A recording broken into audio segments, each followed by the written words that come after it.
exclusive live.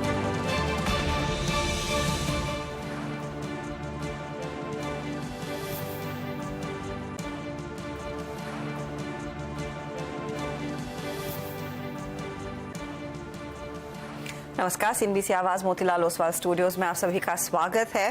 भारतीय बाजारों में आज वॉलेटिलिटी एक बार फिर बढ़ती हुई दिखाई दी है।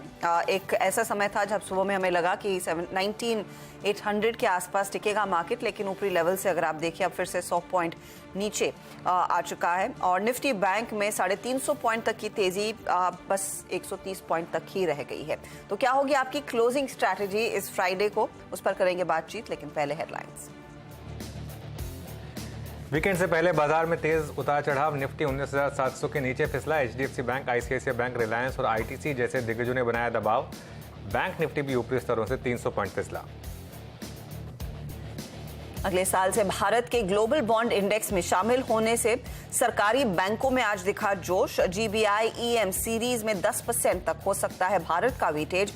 देश के सरकारी बॉन्ड्स में आ सकती है अरबों डॉलर का निवेश। भारत के ग्लोबल बॉन्ड इंडेक्स में आने से डॉलर के मुकाबले रुपए में मजबूती। एक डॉलर का भाव 23 पैसे कमजोर होकर 82 रुपए 85 पैसे के करीब। और एथनॉल के दाम में 5% का उछाल संभव। सूत्रों के मुताबिक इस साल के लिए 5% कीमतें बढ़ा सकती है सरकार। चीनी स्टॉक्स में खरीदारी का ट्रेड। और सीएनबीसी आवाज की मुहिम का बड़ा असर। बीएसई ने stop loss eight market order पर रोक लगाने का किया फैसला। कल ही बीएसई के एमडी और सीईओ सुंदरमन राममूर्ति ने सीएनबीसी आवाज से चर्चा में एसएलएम पर जल्द फैसला लेने का जताया था इरादा। सामी होटल्स और जैगल प्रीपेड ओशन सर्विसेज की फ्लैट लिस्टिंग। करीब 7% प्रीमियम पर सामी होटल्स एनईसी पर हुआ लिस्ट। वहीं जैगल की करीब 1% डिस्काउंट के साथ पारी की शुरुआत। और आर्थिक विकास की रफ्तार में तेजी। निजी निवेश में भी बढ़ोतरी, लेकिन तेल की बढ़ती कीमतें बढ़ा सकती है चिंता। वित्त मंत्रालय ने जारी की आर्थिक समीक्षा रिपोर्ट।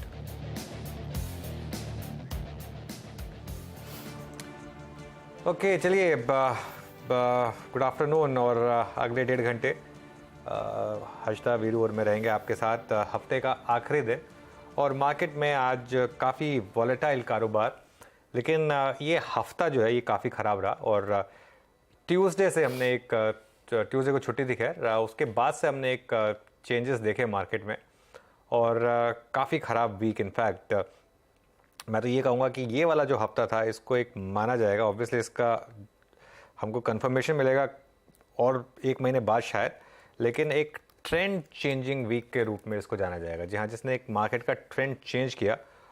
और अब मुझे लगता है कि निफ्टी ने एक नियर टर्म पीक बना लिया है, जो प्राइस एक्शन जिस हिसाब से है। और उसका सबसे बड़ा एग्जांपल है आज आप बिल्कुल मतलब कोई लेवल होल्ड ही नहीं कर पाए। हायर लेवल पर हम 20 डे मूविंग एवरेज तक गए, वहीं से कोलैप्स हो गए और 19,300 तक जाने का मुझे लग रहा पॉसिबिलिटी है। हजता सबसे बड़ा एग्जांपल ये है कि इतनी बड़ी खबर बॉन्ड मार्केट से रिलेटेड जो आई, उसके बाद भी मार्केट ने उसके रिस्पॉन्स में निफ्टी में 35 पॉइंट नीचे, बैंक निफ्टी में 125 पॉइंट ऊपर। इस खबर पर बैंक निफ्टी को कम से कम, कंसिडरिंग इतना ऑलरेडी गिर चुका है, कम से कम 800 से 1000 पॉइंट चलना चाहिए था और निफ्टी को कम से कम 200 पॉइंट चलना चाहिए था। तो प्राइस एक्शन क्लियरली चीख चीख के बता रहा है कि ये अब एक करेक्शन की तरफ हम बढ़ रहे हैं। हालांकि इसका मेन कारण ग्लोबल है, डोमेस्टिक इसमें कुछ भी नहीं है। ग्लोबल मार्केट में एक रीसेट है, ग्लोबल मार्केट में एक reset risk of asset classes को लेकर है और इसकी वजह से इंडियन मार्केट में भी उसका इम्पैक्ट दिखेगा। लेकिन अब मैं ये कहूँगा कि हमने एक नियर टर्म पीक बना लिया। वो जो हमने एक तेज़ी पूरी अप्रोच की थी 20,000 तक की, 20,200 तक की, वो अभी के लिए ख़त्म हुई है। अगली तेज़ी आएगी, फिर आएगी, लेकिन उसके लिए मार्केट को फिर नया ट्रिगर चाहिए होगा। तो फिलहाल मार्केट का ट्रेंड बदलता हुआ और दबाव में आता हुआ इंडेक्स आफ्टरनून अनुज, कंसिडरिंग आज हम कोशिश कर रहे थे कि 800 की तरफ बढ़े और वहीं से कोलैप्स देखने को मिला है।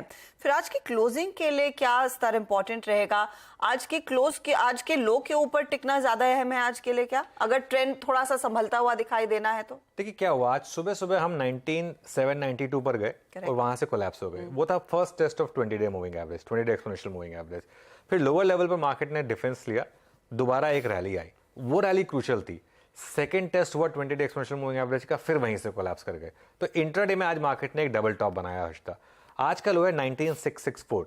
मेरे ख्याल से अगर 19664 आपने ब्रीच कर दिया आज लास्ट के 1 घंटे में किसी भी कारण से, तो मार्केट में एक फिर बड़ी गिरावट आने की काफ़ी एक पॉसिबिलिटी जो है वो बढ़ जाएगी। रेजिस्टेंस फिर वही हो गया आपका 20 डे एक्सपोनेंशियल मूविंग एवरेज 19,792 और पहला सपोर्ट आपका 19,664। मेरे हिसाब से जो निफ्टी ने गैप क्रिएट किया था 19,300 के बाद का, वो पूरा भरने के चांसेस हैं। पॉसिबल है कि अगले हफ्ते या उसके अगले हफ्ते शायद एक बार के लिए निफ्टी 19,300 भी टेस्ट कर ले, ये पॉसिबल है। ऑब्वियसली हर चीज़ आपको स्टॉप लॉस के साथ करनी होगी। अब मार्केट में स्ट्रैटेजी सेल ऑन रैली की है, शॉर्ट ऑन रैली, और स्टॉप लॉस होगा उसमें आपका 19,800 का। इंट्राडे में क्लोजिंग में दोनों में सेम स्टॉप लॉस रहेगा, सेल ऑन रैली 19,800 के स्टॉप के साथ। बैंक निफ्टी की जहां तक बात है, बैंक निफ्टी में आज ऑब्वियसली थोड़ा सा पीएसयू बैंकों का सपोर्ट मिला, थोड़ा सा और बाकी 1-2 बैंक का सपोर्ट मिला, लेकिन फिर भी बैंक निफ्टी ने भी आज जिस तरीके से टेक्सचर दिखाया ये कोई बहुत पॉजिटिव नहीं था। बैंक निफ्टी पे लेवल मैं इसलिए नहीं मेंशन कर रहा हूँ कि levels all over the place होते हैं बैंक निफ्टी में, लेकिन बैंक निफ्टी में आप 3 स्टॉक्स पर नजर रखिए, HDFC बैंक, ICICI बैंक और SBI, जो बैंक निफ्टी के 3 सबसे बड़े कंपोनेंट्स हैं। उसमें ऑब्वियसली HDFC बैंक और ICICI बैंक ये तो आज वीक है। SBI में आज थोड़ी सी बाइंग ज़रूर है, लेकिन फिर भी देखिए SBI इस समय डे हाई पर है, तो यहाँ पर एक मजबूत ट्रेड है। और ये हमने फ्राइडे को भी एक ये लगाया था, अंदाज़ा लगाया था कि चलेगा SBI, क्योंकि अगर HDFC बैंक से पैसा निकला तो कहीं तो जाएगा, प्लस वो बॉन्ड का भी फैक्टर है, इसके लिए SBI का चलना समझ में आता है। लेकिन HDFC बैंक का फिर प्राइस पैटर्न आज, और कंसिडरिंग ऑलरेडी 2-3 दिन गिर चुका था, बहुत ख़राब है। ICICI बैंक का भी प्राइस पैटर्न काफ़ी ख़राब हो चुका है, तो उस हिसाब से मुझे लग रहा है कि मार्केट में शायद अब यहाँ से करेक्शन हो।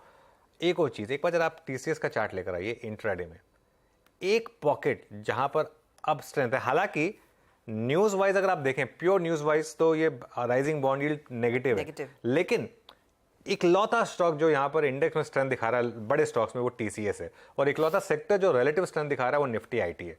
निफ्टी IT पर अब हर डिक्लाइन में बाइंग आ रही है।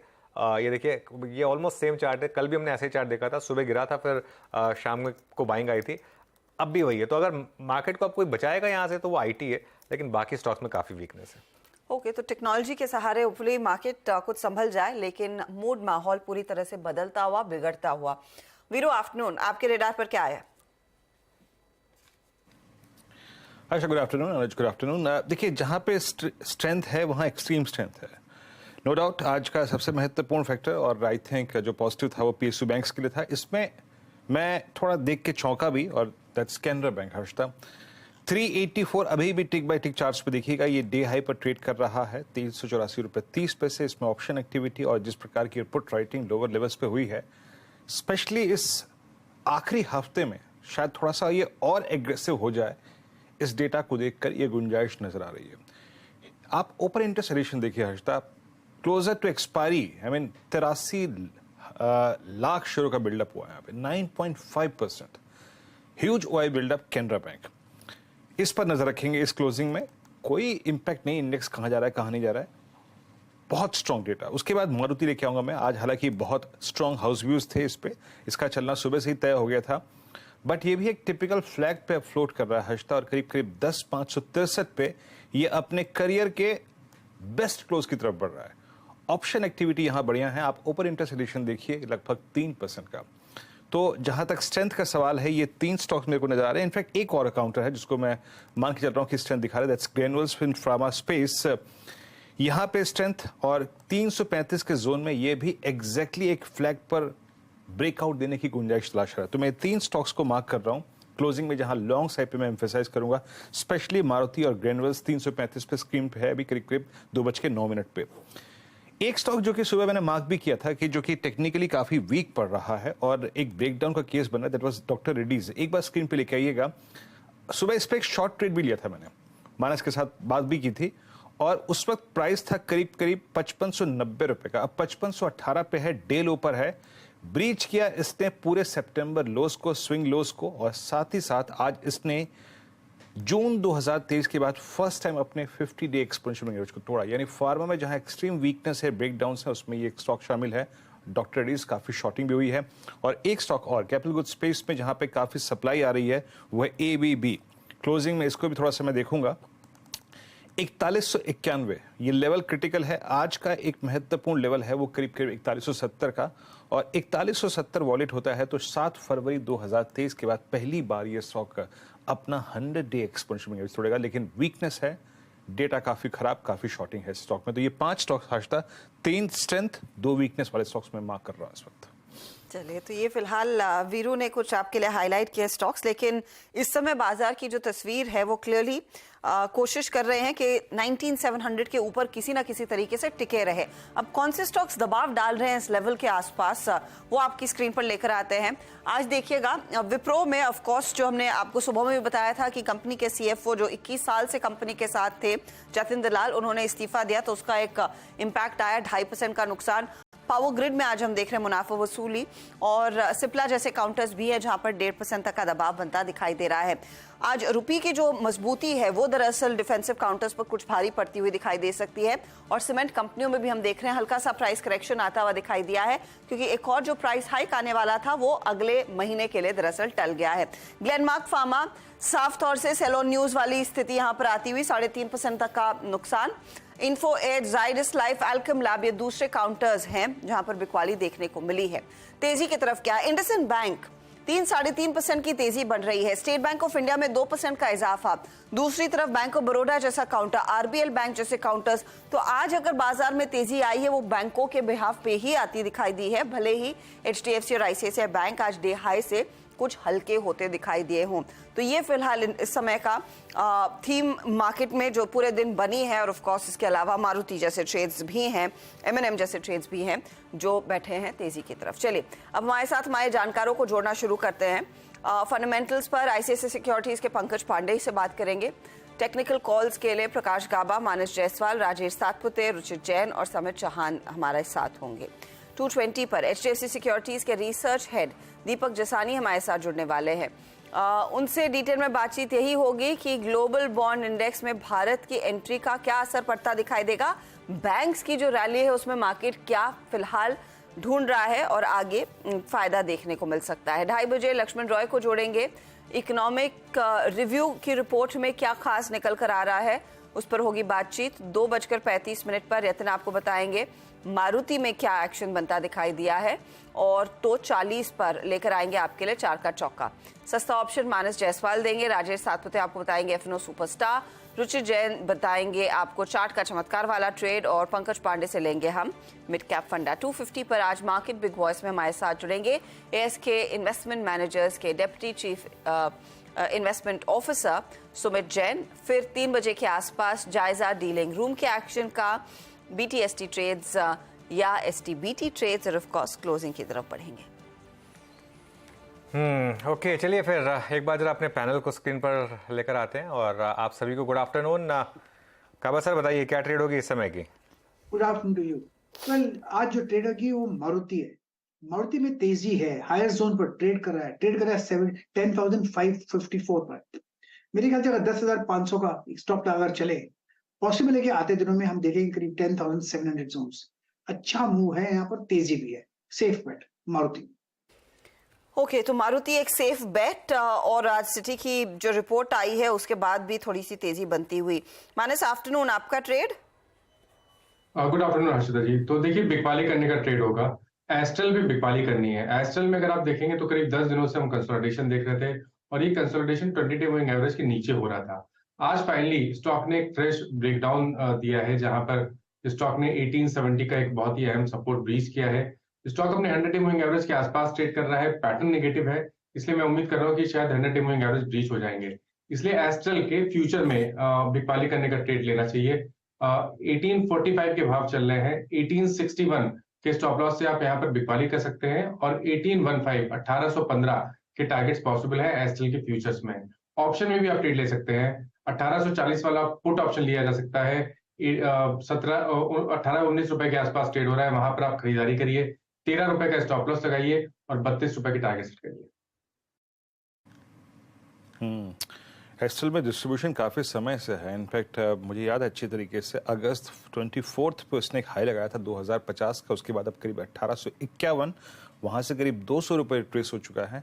इस जोन में काफ़ी समय से सप्लाई आ रही है इस स्टॉक में। खैर ये शॉर्ट कॉल है और एक लॉन्ग पुट यानी अल्टीमेटली शॉर्ट व्यू है मानस का यहाँ पर।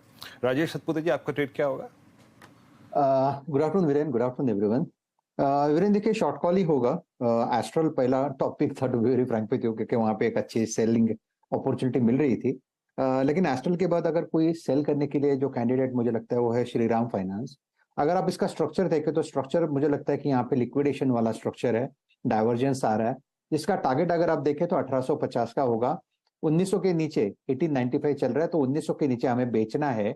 जहाँ पे पहले जो पुट राइटर खड़े थे तो वो अभी वीकनेस वहां पे चालू हो गई है, तो 1900 के नीचे हम बेचेंगे। स्टॉप लॉस रहेगा 1920 और जैसे मैंने कहा टारगेट लेके काम करेंगे करीबन 1850 1860। ओके, श्रीराम फाइनेंस, ये इस समय राजेश जी की call. Ruchit, good afternoon. Ruchit, आपकी ट्रेड? जी, very good afternoon to everyone. मेरी आज एक बाय कॉल रहेगी, थोड़ी कॉन्ट्रा कॉल है। रिसेंटली काफी कम लोगों ने इसमें खरीदारी की सलाह दी है और वो है HUL।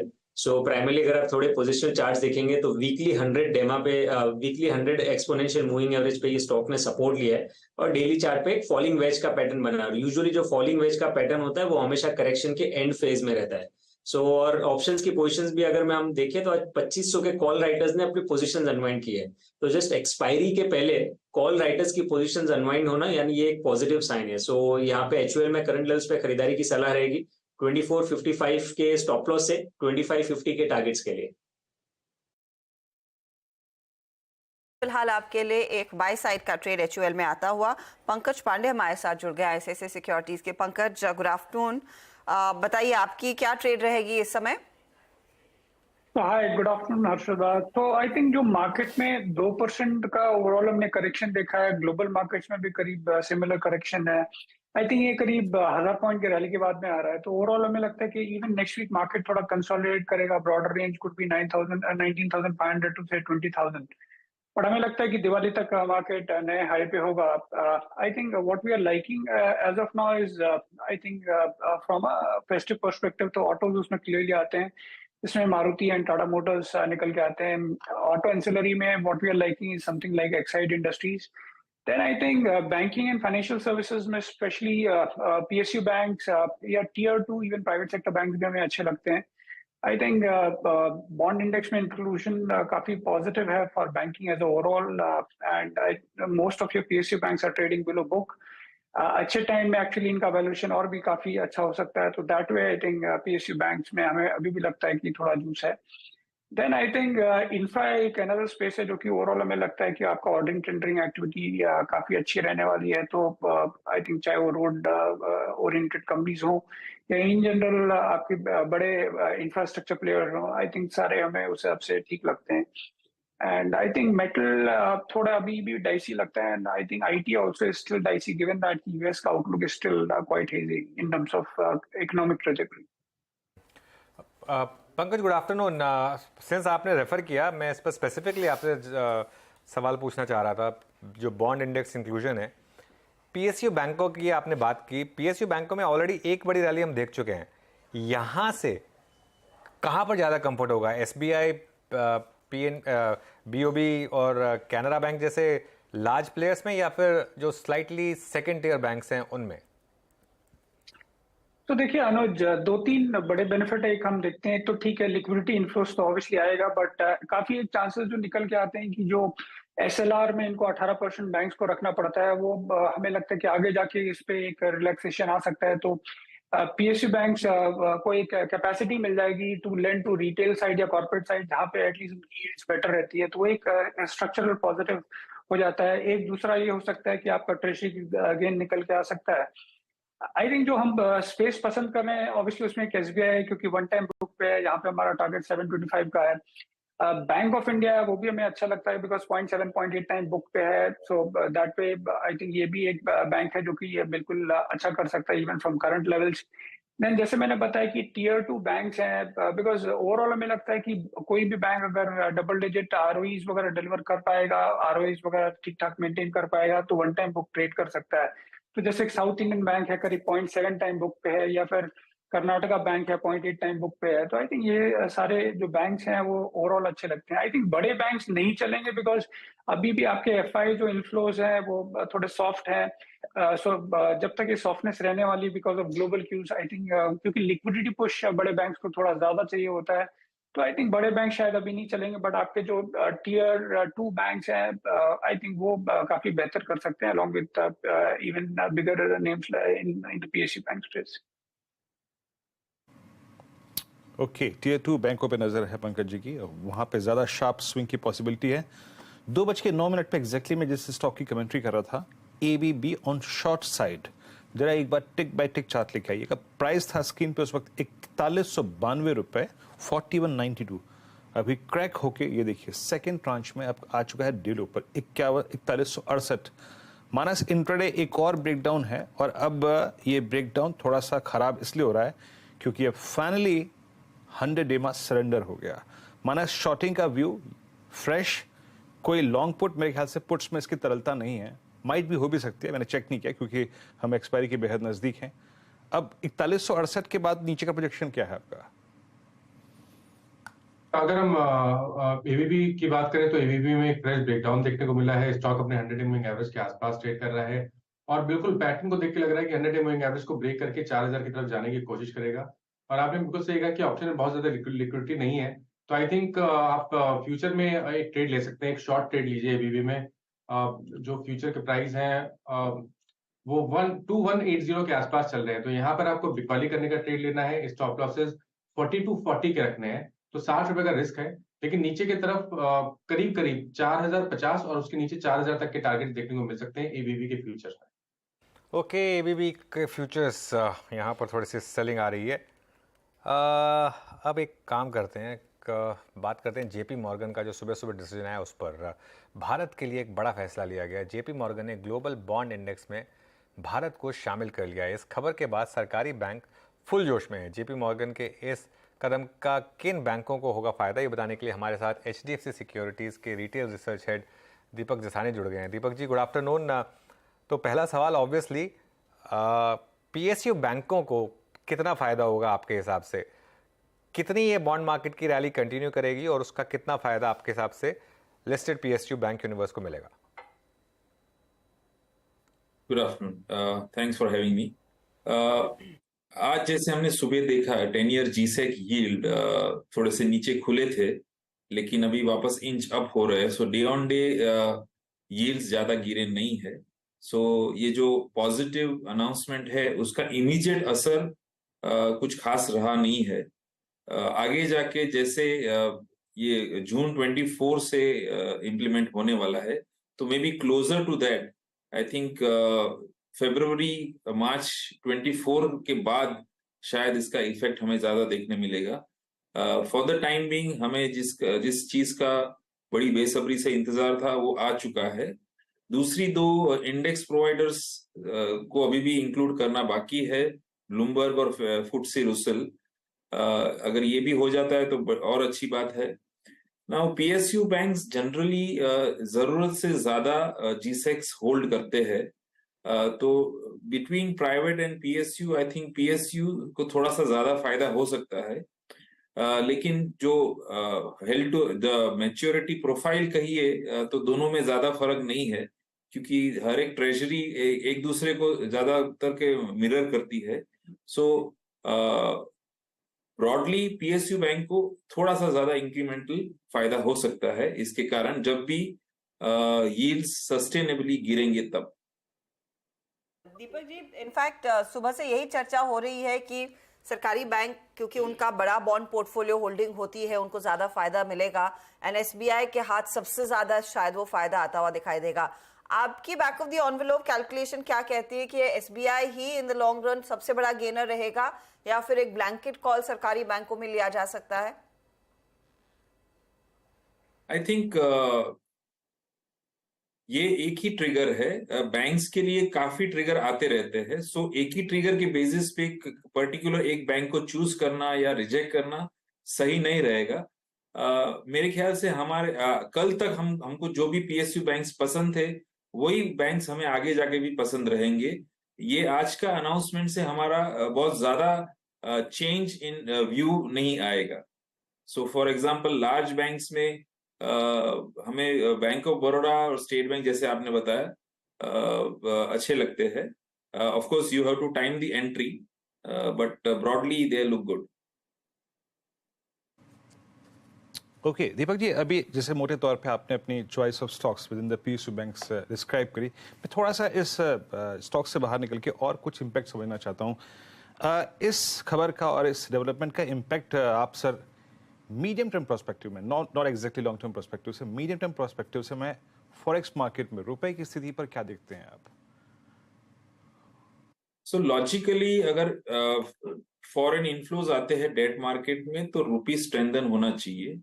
आज सुबह उसका थोड़ा सा नामामूली इम्पैक्ट आया है अब तक. अभी ये इम्पैक्ट कितने टाइम तक रहता है वो हमें देखना पड़ेगा. रुपी मेरे ख्याल से कुछ 25-27 पैसे स्ट्रांग हुआ है कल के कंपैरिजन में. सो ब्रॉडली रुपी के लिए it is a positive thing. On an annual basis $30 billion का एक्सपेक्टेशन है इनफ्लो आने का, so which is not a small sum. So broadly it is good for the rupee. एक और चीज़, बड़े प्राइवेट बैंक्स में जो इतनी सेलिंग आ रही है उसको आप किस तरीके से देखते हैं? आप ऑब्वियसली HDFC बैंक पर आप कमेंट करेंगे नहीं, एक ऑब्वियस कारण की वजह से, लेकिन इस यूनिवर्स में जो सेलिंग आई है उसको किस तरीके से देख रहे हैं आप?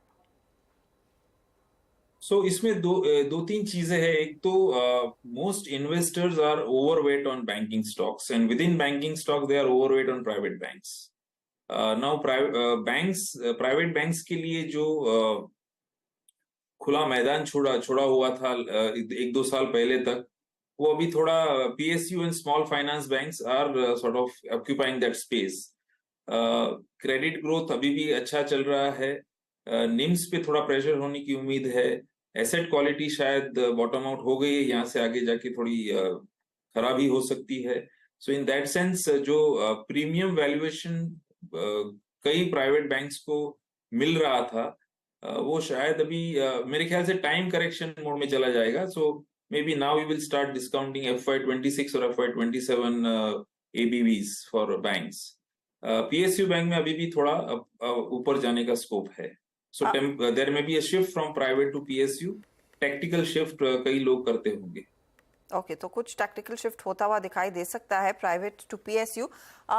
दीपक, फाइनल सवाल आपसे, क्योंकि आपने कहा निम्स थोड़े से प्रेशर में रहेंगे, इस पर्टिकुलर मूव के बाद क्या MTM गेन्स का फायदा ऑफसेट नहीं करने वाला है on likely pressure on NIMS जो शायद इंक्रीमेंटल CRR की तरफ से आया है? सो अगेन हर्षदा, इसका टाइमिंग इज इम्पोर्टेंट. MTM कब हमें गेन मिलेगा, कौन से क्वार्टर में मिलेगा? अभी उम्मीद तो है, जैसे मैंने बताया कि मार्च अप्रैल के बाद शायद यील्ड्स में हम अच्छा झुकाव देख सकते हैं या फॉल देख सकते हैं. तब तक there are various other factors which will sort of ignore this today's announcement probably. Specific चीज मैं आपसे इंडसइंड बैंक पर भी पूछना चाह रही हूं, जहां पर HDFC ICICI बैंक ऊपरी लेवल से पोजीशंस अनवाइंड हो रही है. मार्केट ने ऐसा क्या पड़ा है इंडसइंड बैंक में कि वो 3.5% ऊपर है? कोई इंसाइट?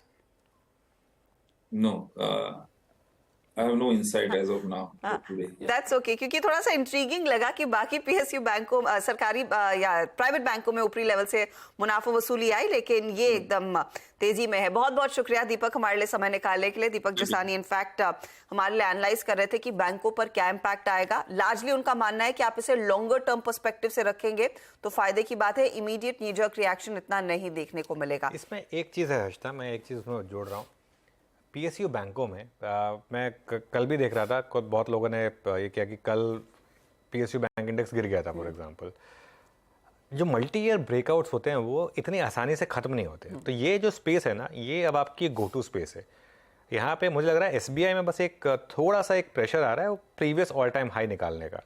वो मेरे ख्याल से 640 से करीब है. एक बार SBI का चार्ट लेकर आइए आप. आई थिंक BOB और कैनरा ने तो अपने 52 वीक हाई शायद क्रॉस कर लिए हैं. SBI नहीं कर पा रहा है. SBI का वो 52 वीक हाई और लो वाली प्लेट एक बार अगर फायर करें तो उसमें आपको एक दिखाई देगा, वो 630 या 640 मेरे ख्याल से इसका अभी तक का 52 वीक हाई रहा है. मैं एक बार देख लेता हूँ. हाँ, 629 55 इसका 52 वीक हाई रहा है.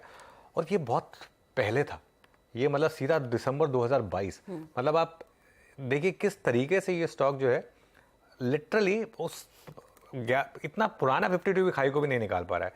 इसके सामने आप एक बार जरा दिखाइए बैंक ऑफ बड़ौदा का 52 वीक हाई लो प्लेट और एक बार कैनरा बैंक का 52 week high low plate.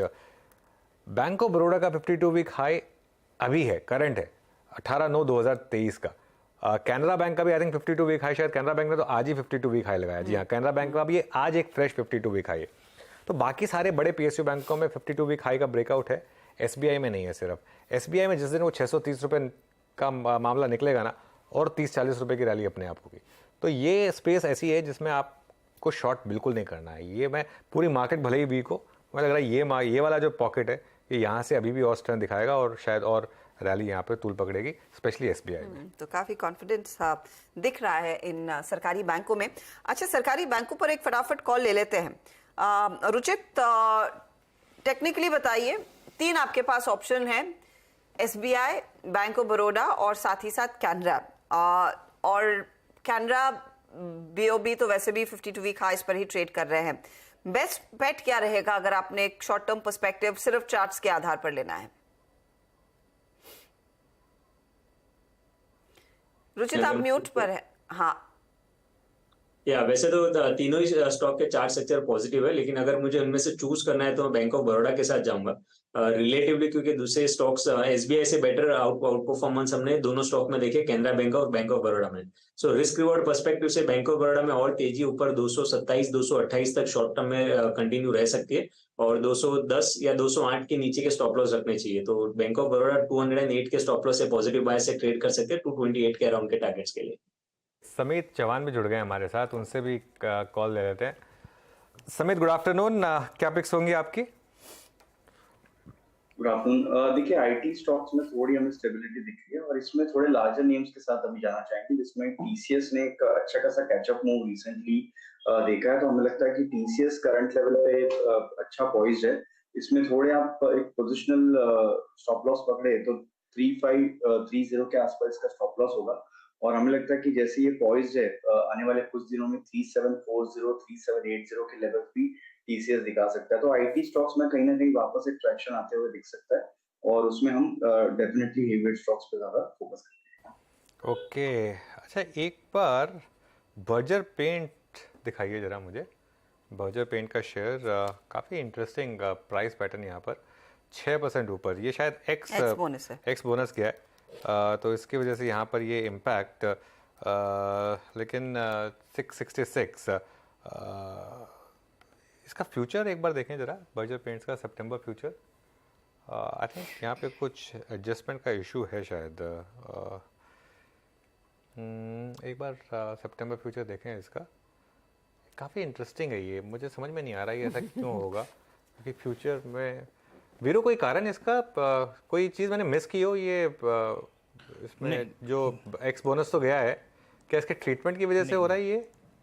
X bonus क्या है लेकिन नहीं अनुज, नहीं स्पॉट में एक्स बोनस का एडजस्टमेंट है, लेकिन वैसे कोई मैं देखता हूँ अनुज, मुझे 1 मिनट दीजिए, आप चेक। हाँ नहीं, मैं भी चेक करता हूँ, क्योंकि मेरे को काफ़ी इंटरेस्टिंग लग रहा है ये कि फ्यूचर में इतना डिस्काउंट क्यों है। मेरे ख्याल से कोई ना कोई व्यूअर हमको बता देगा कि क्यों है, क्योंकि कुछ ना कुछ नया सीखने को रोज मिलता है। ये ऐसा क्यों हो रहा है, इतना डिस्काउंट क्यों है फ्यूचर्स में, अगर ये एक्स जा चुका है बोनस तो। खैर एनीवे, पंकज, आपकी कवरेज है क्या बर्जर पेंट्स पर? Anuj, overall paint as a sector, I think structurally we have been avoiding because see देखिए डिमांड ग्रोथ जो है 11-12% रहने की उम्मीद है, क्योंकि रियल एस्टेट सेक्टर में रिवाइवल दिख रहा है, तो आपका सेकंड हाफ में वॉल्यूम ग्रोथ वगैरह अच्छा रहेगा। बट आई थिंक सबसे बड़ा इशू ये है कि आपके क्योंकि नए प्लेयर्स आ रहे हैं तो सप्लाई जो ग्रोथ है 16-17% रहेगा। And typically if you look at बड़े प्लेयर जैसे एशियन पेंट्स का 22% का मार्जिन था प्रीवियस पीक, आई थिंक जो उनका गाइडेंस भी है वो 18-19% का है। तो कहीं ना कहीं प्लेयर्स एंटिसिपेट कर रहे हैं कि थोड़ा एक लेवल का प्राइस कंपटीशन आएगा। एंड काफी मल्टीपल वाइज आई थिंक ये सब कंजम्पशन स्पेस में काफी वेल प्राइस्ड है। तो मेरे हिसाब से मैं ये सारे स्टॉक्स को स्ट्रक्चरली पोर्टफोलियो के हिसाब से तो नहीं चेस करना चाहूंगा। अगर आपको महंगे स्टॉक ही देखना है तो मेरे हिसाब से एक ट्रेंड बेटर ऑप्शन निकल के आता है, बिकॉज उसका मॉडल आई थिंक बाकी और रिटेलर कोई कॉपी नहीं कर पाया है। या फिर आप टाइटन देख लीजिए, तो टाइटन स्ट्रक्चरली हर साल 1% मार्केट शेयर गेन करने का बात कर रहा है। एंड कोई बहुत पैन इंडिया कंपटीशन है नहीं उस कंपनी को, so that way I think अगर कंजम्पशन साइड में ही रहना है तो I would prefer something like Trent या टाइटन। आई थिंक पेंट थोड़ा क्राउडेड लग रहा है एंड काफी सारे नए प्लेयर्स आ रहे हैं और ऐसा होगा नहीं कि बिना प्राइस कंपटीशन के आप वॉल्यूम ग्रोथ कर पाएंगे, एंड प्राइस कंपटीशन होगा तो मार्जिन इम्पैक्ट होगा और फिर वैल्यूएशन उस लेवल पे सस्टेन करना थोड़ा मुश्किल होता है। ओके, चलिए आपको टीज देते हैं 4 का चौका की, उसके बाद कुछ और ट्रेड्स लेंगे। सस्ता ऑप्शन मानस जायसवाल से लेंगे आज, एफएनओ सुपरस्टार राजेश सतपुते से, रुचित जैन से चार्ट का चमत्कार समझेंगे, और मिड कैप फंडा के लिए हम पंकज पांडे से बात करेंगे। ये सब ट्रेड्स कुछ ही देर में, लेकिन कुछ और स्टॉक्स पर नज़र डाल लेते हैं। IndusInd bank clearly banking universe में इनफैक्ट इस साल का सबसे बड़ा गेनर इंडसइंड बैंक। गाबा सर के तो पोर्टफोलियो में भी है ये, और गाबा सर ने इस पर ट्रेडिंग कॉल भी दी थी 2 दिन पहले, मुझे अच्छे से याद है। गाबा सर तो आपके तो 5 उंगलियां घी में, बताइए इस समय लेकिन नेक्स्ट लेवल्स क्या है इंडसइंड बैंक पर? मेरे ख्याल से 1500 की तरफ जा रहा है, matter of time, it's a matter of just time जाएगा, क्योंकि इसमें इनहेरेंट स्ट्रेंथ है। 1400 1420 जोन्स बहुत ही स्ट्रॉन्ग सपोर्ट जोन है इंडसइंड बैंक में। अगर किसी को आज भी लेना है तो ले सकते हैं, सिर्फ एक स्टॉप लगाना पड़ेगा, प्योरली अ ट्रेडिंग बैट 1440 का टारगेट करीब 1500 मेरे ख्याल से होना चाहिए, लेकिन मुझे लगता है इसमें हायर जोन देखेंगे even beyond 1500 in the times to come, क्योंकि स्ट्रक्चरली ये स्टॉक बहुत ही स्ट्रॉन्ग है इंडसइंड बैंक। करेक्शंस आते हैं लेकिन एब्जॉर्ब हो रहे हैं इंडसइंड बैंक। अच्छा मूव देखने को मिल रहा है, और फंडामेंटली हम समझने की कोशिश कर रहे थे कि बाकी सरकारी ये प्राइवेट बैंक्स क्यों फिसल रहे हैं और इंडसइंड बैंक में इतनी तेजी क्यों। अदरवाइज एक और पॉकेट जहां पर हम देख रहे हैं लगातार खरीदारी देखने को मिल रही है, बीच बीच में विराम लेते हैं ये काउंटर्स लेकिन फिर तेजी आती है। पीएफसी आरईसी आपकी स्क्रीन पर लेकर आएंगे। आरईसी में आज 4% का मूव, थोड़ी सी शॉर्ट कवरिंग देखने को मिली है, लेकिन पीएफसी ज्यादा स्ट्रॉन्गर फुटिंग पर खड़ा है, 3-3.5% ऊपर है पीएफसी, और यहाँ पर ओपन इंटरेस्ट एडिशन भी करीब 4% और तक का देखने को मिला है। समित, इन दोनों में आप क्या पढ़ रहे हैं चार्टिकली, क्योंकि एक तरफा तेजी देखने को मिली है। मेरे ख्याल में अगस्त के पूरे महीने में इन स्टॉक्स ने एक अच्छा रिटर्न दिया है और अब सितंबर में भी लगातार तेजी ही नजर आई है। देखिए अर्शदा, दोनों स्टॉक्स में काफी स्ट्रॉन्ग रैली, लगभग अगर हम देखें तो लास्ट 3-4 महीने की प्राइस एक्शन में ये स्टॉक डबल हो चुके हैं। तो यहाँ पे ऑब्वियसली आपका रिस्क रिवॉर्ड उतना फेवरेबल नहीं होगा, बट कोई वीकनेस नहीं है, इसलिए डेफिनेटली बने तो रह सकते हैं। यहाँ पे स्टॉप लॉसेस जिनके पास है उनको सिर्फ रिवाइज कर दीजिए, बट फ्रेश बाइंग यहाँ पे करंट लेवल पे हम करने की सलाह नहीं देंगे। आरईसी की अगर स्पेसिफिकली बात करें तो 280-85 का इमीडिएट एक हर्डल है जो रीसेंट हाइज उसके बन चुके हैं, और अगर पीएफसी की हम बात करें तो पीएफसी में लगभग 245-250 के आसपास एक इमीडिएट रेजिस्टेंस जोन है। तो फिलहाल हमें लग रहा है कि एक रेंज बाउंड एक्टिविटी हो सकती है, जिसमें रीसेंट जो स्विंग लोज है उसके बीच में ये ऑसिलेट होने की पॉसिबिलिटी काफी ज्यादा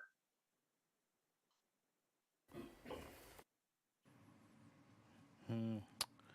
ओके, पीएफसी 238.75 पे आपकी कॉल है, करीब 4% ऊपर आके ट्रेड करता हुआ, और 1-2 स्टॉक्स और मार्क कर लेते हैं और जिनमें अच्छी तेजी है। मैं इनफैक्ट बजट पेंस को लोकेट करने की कोशिश कर रहा था, अभी करीब कुछ देर में इनफैक्ट एक्सप्लेनेशन दे दूंगा मैं क्या हुआ यहाँ पे, लेकिन बजट पेंस के बाद जरा एक स्टॉक और लेके आइए जहाँ पे प्रेशर इस वक्त काफ़ी ज़्यादा है। अभी कुछ देर पहले मैंने एक जिक्र किया था कैपिटल गुड्स में एबीबी का, अब आप दूसरा स्टॉक लेके आइए, that's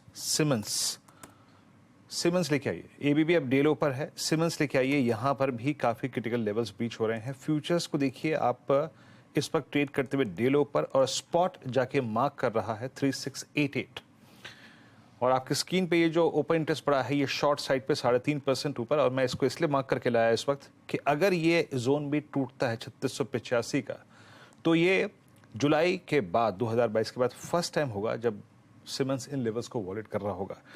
I hope Rajesh Satpute जी ने आपने मेरी बात पकड़ी होगी। इसने अभी तक मतलब कम से कम नहीं तो 8 टाइम्स तब से लेके अब तक 100 डे वहां पे बेस बनाया है, लेकिन इस बार का प्रेशर देखिए, इस बार की शॉर्टिंग देखिए। आपका कोई व्यू है सिमंस पे इस वक्त?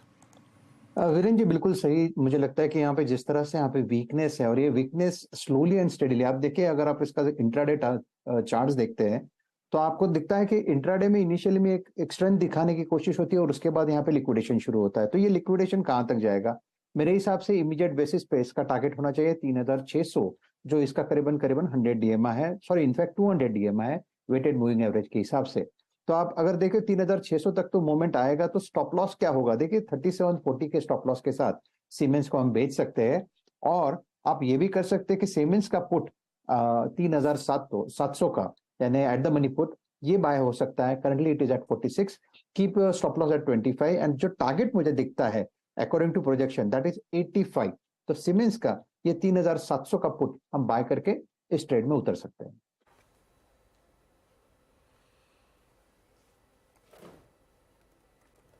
ओके, तो ये फिलहाल सीमेंस पर एक क्लियरली पर्सपेक्टिव बनता हुआ दिखाई दे रहा है, जहां पर एक ऑप्टिमल ट्रेड लिया जा सकता है। चलिए, अब यतिन हमारे साथ जुड़ गए हैं और आज फोकस में रहा है मारुति का शेयर, जहां पर आज 3% तक की तेजी देखने को मिली है। ब्रोकरेज हाउसेस दरअसल बुलिश है स्टॉक को लेकर।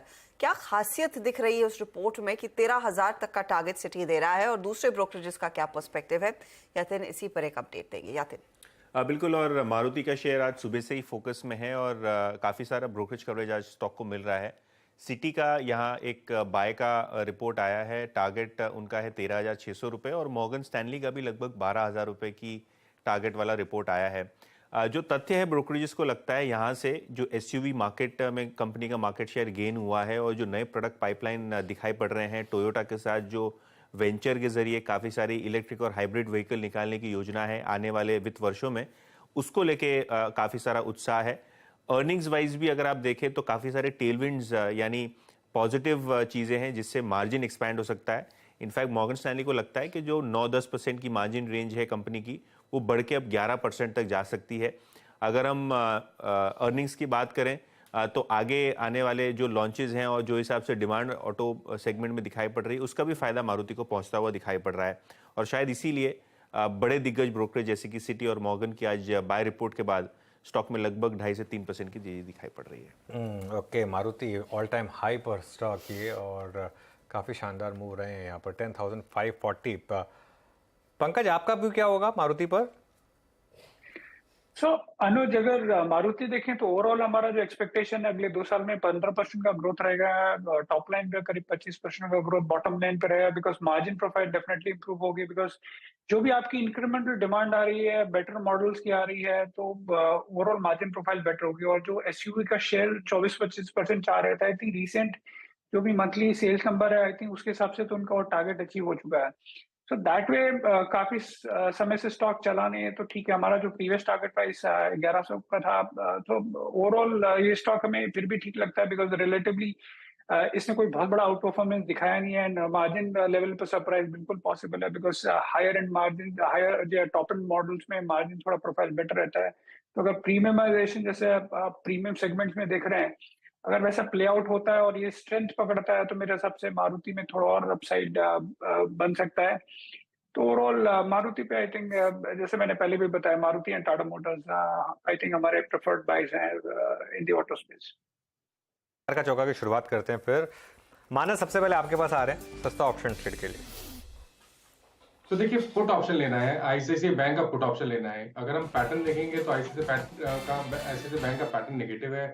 20 to 50 डे मूविंग एवरेज कल ही ब्रीच हो गए थे। आज स्टॉक ने अपने 100 डे मूविंग एवरेज को भी ब्रीच कर दिया, उसके नीचे फिसला है। आई थिंक यहाँ पर गिरावट बढ़ सकती है, शायद आने वाले समय में अपने 200 डे मूविंग एवरेज को भी स्टॉक टेस्ट कर सकता है, जो कि 920 रुपए है। तो इसका पुट ऑप्शन खरीदेंगे। 950 वाला पुट ऑप्शन 7.5 रुपए का ट्रेड हो रहा है, वहां पर खरीदारी करेंगे, 4 रुपए का स्टॉप लॉस लगाएंगे, और इस ऑप्शन में आप 20 रुपए के टारगेट सेट कर सकते हैं। तो ये फिलहाल आईसीआईसीआई बैंक में 950 का पुट लेने की सलाह, सेल साइड का ट्रेड है। राजेश सातपुते, बताइए आपका एफएनओ सुपरस्टार। हर्षदा जी, देखिए मेरे हिसाब से यहाँ पे नजर जो होनी चाहिए वो होनी चाहिए ग्रैन्यूल्स। अगर आप इसका स्ट्रक्चर देखें तो ग्रैन्यूल का बहुत स्ट्रॉन्ग स्ट्रक्चर है। 330, 332 ये इसका बेस बना है। सामने हम एक्सपायरी वीक में है, तो कहीं ना कहीं लगता है अगले हफ्ते एक्सपायरी है, तो कहीं ना कहीं लगता है कि ऐसे काउंटर जहाँ पे शॉर्ट कवरिंग थोड़ी स्क्वीज हो सकती है, वहां पे होगा तो वो ग्रैन्यूल्स होगा।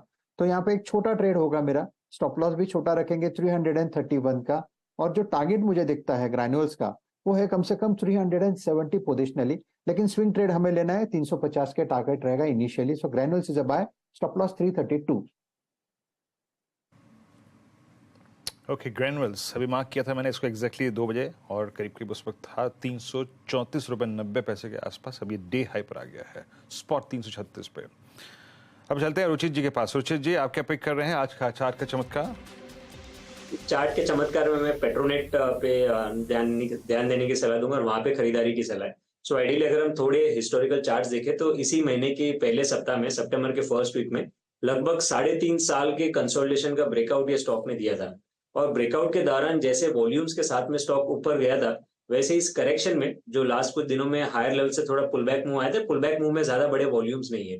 तो जब प्राइस अप मूव में अच्छे वॉल्यूम्स है, ब्रेकआउट के बाद पुल बैक मूव में कम वॉल्यूम्स है, तो आई थिंक ये स्ट्रक्चर फिलहाल काफी पॉजिटिव है और ये इसी ब्रेकआउट रेंज को रिसेंटली स्टॉक ने रीटेस्ट किया है। तो I think risk reward ratio यहाँ पे फिर से बाय करने में काफी फेवरेबल है। शॉर्ट टर्म के लिए खरीदारी करें, 233 के स्टॉप लॉस है, 255 के अराउंड के टारगेट स्टॉक में फिर से एक्सपेक्ट करें। Okay, Petronet LNG. चलिए पंकज जी, आपका मिड कैप फंडा।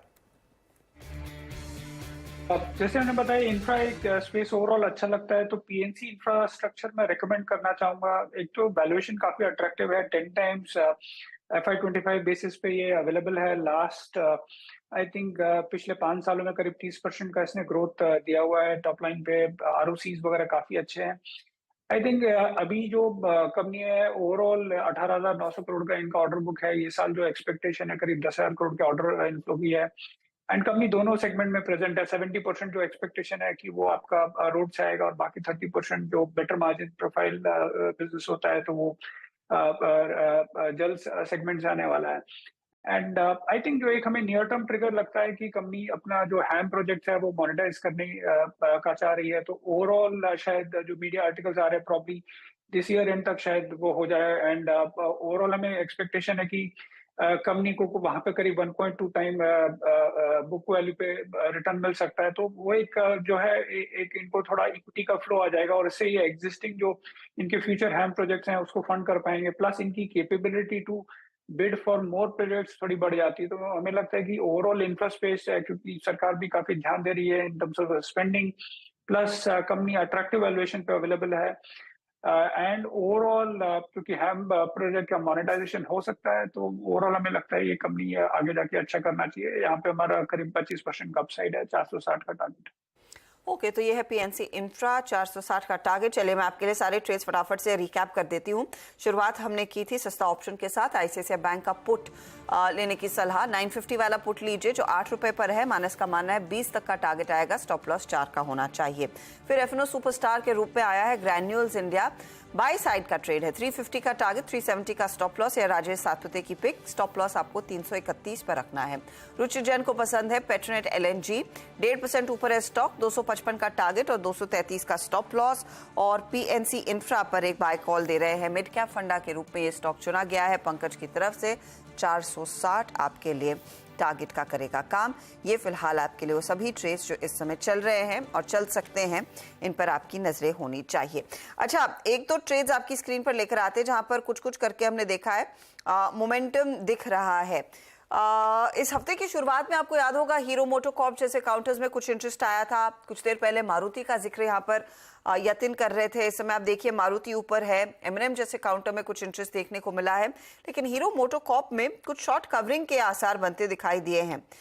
इस पर हो सके तो एक बार रुचित एक नजर डालें। स्टॉक 3025 के आसपास है। क्या अब यहाँ से आगे इसमें कुछ और इजाफा देखने को मिल सकता है? कंसिडरिंग अब ये फेस्टिव सीजन से उम्मीद तो रहती है कि कुछ पिकअप नजर आएगा सेल्स में। फिलहाल शॉर्ट टर्म के लिए तो काफी कंसोलिडेशन फेज ही लग रहा है स्टॉक में। अगर आप ये सीरीज के ऑप्शंस की डेटा भी देखेंगे तो 3100 के कॉल ऑप्शन में बहुत सिग्निफिकेंट राइटिंग है और सामने 3000 के पुट में अच्छा ओपन इंटरेस्ट बिल्टअप है। सो आइडियली यहाँ पे लग रहा है कि 3000 से 2950 का सपोर्ट रहेगा और 3100 के आसपास रेजिस्टेंस रहेगा। सो फिलहाल रेंज बाउंड है।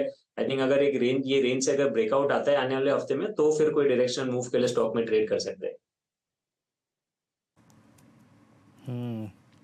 हीरो मोटोकॉर्प 3024 पे वाकई आज अच्छा मूव है। मीनवाइल राजेश जी ने जो ग्रेनुअल्स मार्क किया था अभी कुछ देर पहले, अब मेरे स्क्रीन पर जो जो स्टॉक्स वाइब्रेट कर रहे हैं उसमें शामिल होता हुआ अब 338.40 आ गया, डे हाई पर आ गया। शानदार मूव यहाँ पे। और जो कि स्विंग थोड़े से अच्छे मिल रहे हैं उसमें जरा एक बार लेके आइएगा आप आईसीआईसीआई प्रू। ये भी डे हाई के आज काफ़ी नीचे खुला था लेकिन वहाँ से अब रिकवर होकर डे हाई की ट्रैजेक्टरी में आता हुआ। और अभी जो इंडसइंड बैंक का जिक्र हुआ था 1455 पर, वो भी डे हाई पर है। लेकिन कुछ जो अब क्रैक हो रहे हैं उसमें लेके आइए केमिकल बास्केट में यूपीएल, इट्स 620। ये आज क्लोज होगा एक बार फिर से अपने बड़े क्रिटिकल एवरेज के नीचे और साथ ही साथ जरा आप एक बार ONGC लेके आइए। मैं 2-3 स्टॉक्स मार्क कर देता हूँ यहाँ पे जो पिछले कुछ मिनटों में यहाँ पे OI बिल्डअप काफ़ी स्ट्रॉन्ग हुए हैं। 185.80 पर रेस्ट लिया जिसने और फिर बैकफुट पे आके अपने शॉर्टेस्ट मूविंग एवरेज 10-डे एक्सपोनेंशियल एवरेज के आसपास क्लोज होता हुआ। अब एक बार और लेके आइए एस्ट्रल। अभी कुछ देर पहले ही यहाँ पे एक शॉर्ट कॉल गई थी मानस की तरफ से, मैंने मार्क करके रखी थी। अब वो शॉर्ट कॉल डे लो पे आ गई है 1836। मानस स्विंग बहुत अच्छा मिला, 2 बजे आपने ये शॉर्ट कॉल दी थी, अब ये 1837 पे डे लो पर आके बैठा हुआ है। करीब करीब वहां से ये 20-25 रुपए का स्विंग जनरेट कर चुका है। कवर करें क्या एक बार? देखिए फ्यूचर में भी अच्छा मूव मिल गया और ऑप्शन में भी, ऑप्शन मैंने सजेस्ट किया था 1840 वाला पुट ऑप्शन 18 रुपए के आसपास। 32 रुपए की टारगेट थे, 30 रुपए के आसपास के हाइज बने। आई थिंक इंट्राडे के लिए तो अच्छा खासा मूव मिल गया है, तो आई थिंक एक बार प्रॉफिट बुक कर लेना बेहतर रहेगा। ओके, प्रॉफिट को यहाँ पे आप बुक भी कर सकते हैं। मैं वही मार्क करके बैठा था 2-3 स्टॉक्स, एक ग्रेनुअल्स हो गया, एक हो गया एस्ट्रल, जो कि अब मतलब ट्रेड के अनुसार एक अच्छा स्विंग देके बैठे हैं। अनुज, एक बार देखते हैं HDFC बैंक को। आपको याद होगा लास्ट टाइम भी जब हम ये ब्रीच कर रहा था 50 वीक एक्सपोनेंशियल मूविंग एवरेज, हमारा डिस्कशन काफ़ी हुआ था। अनुज, ये इस हफ्ते की जो कैंडल है इसके आई थिंक रीसेंट करियर की सबसे हैवीएस्ट कैंडल है और ये वीक क्लोज हो रहा है मोर और less 100 week exponential moving average के नीचे। और स्पेशली अनुज, अगर मैं डेली चार्ट्स पे भी देखूं तो जो रेंज हमने मेंटेन की है नवंबर 2022 से, वो सरेंडर हो रही है। आखिर HDFC बैंक क्या मैसेज दे रहा है आज ये? हाँ वीरू, देखिए प्राइस कुछ कह रही है, इसमें कोई डाउट नहीं है मुझे कि प्राइस यहाँ पर कुछ कह रही है। और अब आपने जो बात कही कि अगर आप वीकली चार्ट्स पर इसको कन्वर्ट करेंगे तो अगेन वो लेवल टेस्ट करें। इनफैक्ट उस दिन जो हमने डिस्कशन की थी अब हम उससे नीचे हैं वीरू। वो जो पूरी रैली उसके बाद आई थी, पिछले 3 हफ्ते की जो रैली आई थी, वो पूरी इस हफ्ते ने 3 ग्रीन कैंडल्स तीनों का सफाया कर दिया और अब हम उसके नीचे हैं। अब तो 200 वीक मूविंग एवरेज की जहाँ तक बात है वो अब क्वेश्चन में आ गया। हमने उस समय कहा था कि उस लेवल का हम जिक्र करेंगे नहीं, लेकिन अब कर देता हूँ। वो 1420 पर है लेवल, ठीक है। देखिए HDFC बैंक अंडर परफॉर्म करेगा अब कुछ टाइम के लिए, ये इसमें किसी को कोई डाउट होना नहीं चाहिए। लेकिन मैं फिर कह रहा हूँ, अगर आप एज एन इन्वेस्टर हमेशा ही कहते हैं कि मुझे HDFC बैंक खरीदने का मौका नहीं मिला, तो अगले 3 से 6 महीने में मिलेगा आपको। ये मार्केट अब इस तरीके की होगी ना, इस मार्केट में इतना मोमेंटम है, लोगों को लगता है मैं 3 से 6 महीने के लिए अपना पैसा क्यों ब्लॉक करूं। अगले 2 क्वार्टर अगर सॉफ्ट रहने वाले हैं HDFC बैंक के लिए तो कहीं भागने वाला नहीं है स्टॉक, बाद में ले लेंगे, क्या हो जाएगा, अभी नहीं मिलेगा चलिए ठीक है, और थोड़ा महंगा भी ले लेंगे, क्या तकलीफ है। लेकिन अपॉर्चुनिटी बाकी स्टॉक्स में बहुत ज़्यादा है इस समय। PSU बैंक फॉर एग्जाम्पल अब सारा का सारा पैसा चेज कर रहा है PSU बैंकों को, तो इसके लिए पैसा यहाँ से निकल रहा है। लेकिन अगर आप एक इन्वेस्टर हैं तो मैं फिर कह रहा हूँ, एक SIP यहाँ से एक बहुत अच्छा मीडियम रहेगा। यहाँ से लेकर 1420 तक का जो भी लेवल मिल जाए उसमें मुझे लग रहा है, अपने फाइनेंशियल एडवाइजर से ऑब्वियसली आप सलाह लेंगे, लेकिन ये बात करेंगे हम उसके बाद 1.5-2 साल के बाद। अभी जो फैक्टर HDFC बैंक के अगेंस्ट हैं, एक्सेस लिक्विडिटी, मर्जर का इम्पैक्ट, ये सभी का सभी, हाँ ये वही चार्ट, ये चार्ट है जो हमने मेक और ब्रेक लाइन के समय हम नीचे हैं, यही चीज़ HDFC बैंक के फेवर में जाएगी 1 साल के बाद। लेकिन बस ये है आपका नज़रिया है क्या उस टाइप का। आई थिंक मार्केट में अभी इस समय सबको जल्दी पैसा कमाना है, इसके लिए कोई इसको देखेगा नहीं और उसमें कोई बुराई भी नहीं है। अभी के लिए अंडर परफॉर्म करेगा HDFC बैंक, लेकिन टाइम आएगा इसका भी, जब आएगा तब ये रुकेगा नहीं। लेकिन उस समय पे आप पोजीशन होंगे या नहीं, ये आपकी कॉल है। जी वाकई, और शायद जो अनुज मैसेज देना चाह रहे हैं वो यही है कि अगर आपके पास खुद से एक SIP मॉडल है करने के लिए, देखिए आपने वित्तीय सलाहकार की राय तो लेंगे ही, लेकिन ये लेवल और शायद 1420 that is 200 week exponential average accumulate करने के लिए हाथ से शायद एक बेहतरीन लेवल हो। मीनवाइल निफ्टी को लेके आइए आपके स्क्रीन पे 19676। मैं बहुत देर से जिन स्टॉक्स को मार्क कर रहा हूँ, लाइक SRF, लाइक एस्ट्रल, मानस ने मार्क किया, थोड़ी सी सप्लाई आ रही है और वो स्क्रीन पे विजिबल है। और आप देखिए ना एक एक करके, जरा एक बार आप लेके आइए इन्फो एज, इसका कट देखिए आज 4302 डे लो पर। एस्ट्रल, कुछ बड़े बड़े स्टॉक्स अब देखिए, पॉलीकैप 1.5% नीचे आज ट्रेड करता हुआ, 20 डेमा को टेस्ट करता हुआ। उसके बाद आप जरा फार्मा स्पेस में सिप्ला को देखिएगा। रुचित, सिप्ला पे आपकी राय क्या है? सिप्ला का ब्रेकडाउन भी बहुत ही गंभीर रहा और अब आज का जो लो है शायद आप उसे कोट भी कर पाएं। 27 जुलाई 2023 से लेकर अब तक की पूरी रेंज का ये लो है और उससे पहले एक वर्टिकल राइज पड़ा हुआ है हमारे पास 150-200 पॉइंट का। सिप्ला कितना रिस्की लग रहा है आपको इस वक्त? मुझे लग रहा है शॉर्ट टर्म में और करेक्शन एक्सटेंड होगा स्टॉक में। लास्ट 2-3 वीक का जो कंसोलिडेशन था वो कंसोलिडेशन का सपोर्ट स्टॉक पे टूटा है और आज के वॉल्यूम्स भी देखेंगे तो डेली एवरेज से थोड़े बेटर वॉल्यूम्स के साथ में सपोर्ट हुआ है। सो नियर टर्म में 89 EMA जो है डेली चार्ट पे वहां तक टेस्ट हो सकता है जो 1130 के आसपास प्लेस्ड है। सो आई थिंक अब पुल बैक मूव में ये स्टॉक में शॉर्ट करने के लिए देखने चाहिए। मे भी 1200-1210 की रेंज अगर थोड़ा सा और पुल बैक मिलता है तो वहां पे ये स्टॉक को नो शॉर्टिंग अपॉर्चुनिटीज ढूंढने चाहिए स्टॉक में। 1240 के ऊपर के स्टॉप लॉस रखे और नियर टर्म में 1130 तक के अराउंड तक के टारगेट स्टॉक में एक्सपेक्ट कर सकते हैं। सिप्ला आज काफी पेन में, डे लो की ट्रैजेक्टरी मार्केट ट्रेड करता हुआ। इस वक्त निफ्टी भी डे लो पर है 19,683। आज का जो सुबह का स्विंग लो था इट वाज 19,664। खैर, थोड़ा सा ट्रेडिंग पर्सपेक्टिव से बाहर निकल के निवेश के पर्सपेक्टिव से बात करेंगे एक छोटा सा ब्रेक। और ब्रेक के बाद आज के बिग मार्केट वॉइसेस की कड़ी में हमारे साथ श्री सुमित जैन जुड़ेंगे ब्रेक के उस छोर पर।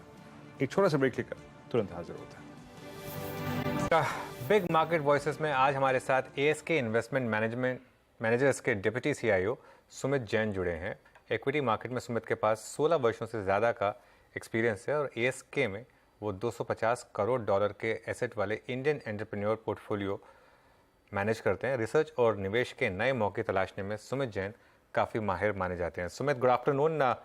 पहले तो जो बॉन्ड इंक्लूजन की खबर आई उसके सामने मार्केट का रिएक्शन कोई बहुत अच्छा नहीं रहा, मतलब एक टेपेड सा ही रिएक्शन रहा। इसका क्या कारण है? क्या ये काफ़ी हद तक फैक्टर्ड इन था? ये क्या ग्लोबल क्यूज का वेट बहुत ज़्यादा था? पहला व्यू इस पर। शॉर्टर टर्म में तो मार्केट कई चीजों पे रिएक्ट कर सकता है। अगर आप देखोगे तो ये जो इवेंट है वो थोड़े समय से एक्सपेक्टेड भी था, बट अगर मैं शॉर्टर टर्म इग्नोर कर दूं तो देन मेरे हिसाब से ये काफी पॉजिटिव है इंडियन बैंकिंग सेक्टर के लिए ही नहीं बट इंडियन इकोनॉमी के लिए। क्योंकि क्या होगा, इससे अपना रिस्क प्रीमियम गिरेगा, अपना कॉस्ट ऑफ कैपिटल गिरेगा, कॉस्ट ऑफ फंडिंग गिरेगी, इससे काफी अपॉर्चुनिटीज आएगी जिससे ओवरऑल वैल्यू क्रिएशन अच्छी होगी। क्योंकि कॉस्ट ऑफ कैपिटल गिरेगा, ओवरऑल वैल्यूएशन पे इसका इजाफा दिखेगी। सो मैं शॉर्टर टर्म एक्चुअली इसको नहीं देखना चाहूंगा एक दिन के नजरिए से, क्योंकि एक दिन में कई बार ओवर ओनरशिप के कारण भी चीजें गिर सकती है। सो मेरे हिसाब से तो ये एक्चुअली केवल स्टार्ट है एंड ओवर लॉन्गर टर्म ये भारत देश के लिए काफी अच्छी चीज रही। ओके, तो इसी से रिलेटेड सवाल है ऑब्वियसली अब कि क्या PSU बैंकों में जो हमने तेजी देखी है क्या वो कंटिन्यू करेगी? क्या यहां से भी PSU बैंक्स आउट परफॉर्म करेंगे? इसमें मेरा एक्चुअली राय थोड़ी ऐसी है कि मैं केवल बैंकिंग सेक्टर में PSU बैंक्स ही नहीं देखूंगा, मैं देखूंगा actually PSU banks, private sector banks दोनों ही अच्छा करेंगे। क्योंकि अगर आप देखोगे तो ओवरऑल अपना क्रेडिट पेनिट्रेशन GDP के नजरिए से हम देखेंगे तो 50% के करीब है। सो इसमें जैसे अपनी GDP ग्रोथ में इजाफा रहेगा, ओवरऑल क्रेडिट ग्रोथ भी अच्छी रहेगी और उससे क्या होगा, प्राइवेट सेक्टर भी ग्रो करेंगे, PSU भी ग्रो करेंगे। जहां पर ओवरऑल ROE में इंप्रूवमेंट होगा वहां पर वैल्यू क्रिएशन अच्छी होगी। काफी PSU बैंक्स ने भी कई सालों में अपने ग्रॉस NPA काफी कम किए हैं, उनकी बैलेंस शीट काफी सुधरी है। ओवर पीरियड जैसे उनके ROE सुधरेंगे उधर भी वैल्यू क्रिएशन होगा और प्राइवेट सेक्टर जो थोड़े समय से चले नहीं है उधर भी हमें लगता है कि वैल्यू क्रिएशन अच्छा होगा। अच्छा सुमित जी, मैं आपको कई बार कमेंट करते सुना भी है, मतलब इंस्टीट्यूशनल अप्रोच है, फाइज के लिक्विडिटी फ्लो पर आपने अपने व्यूज काफ़ी प्रेजेंट किए हैं।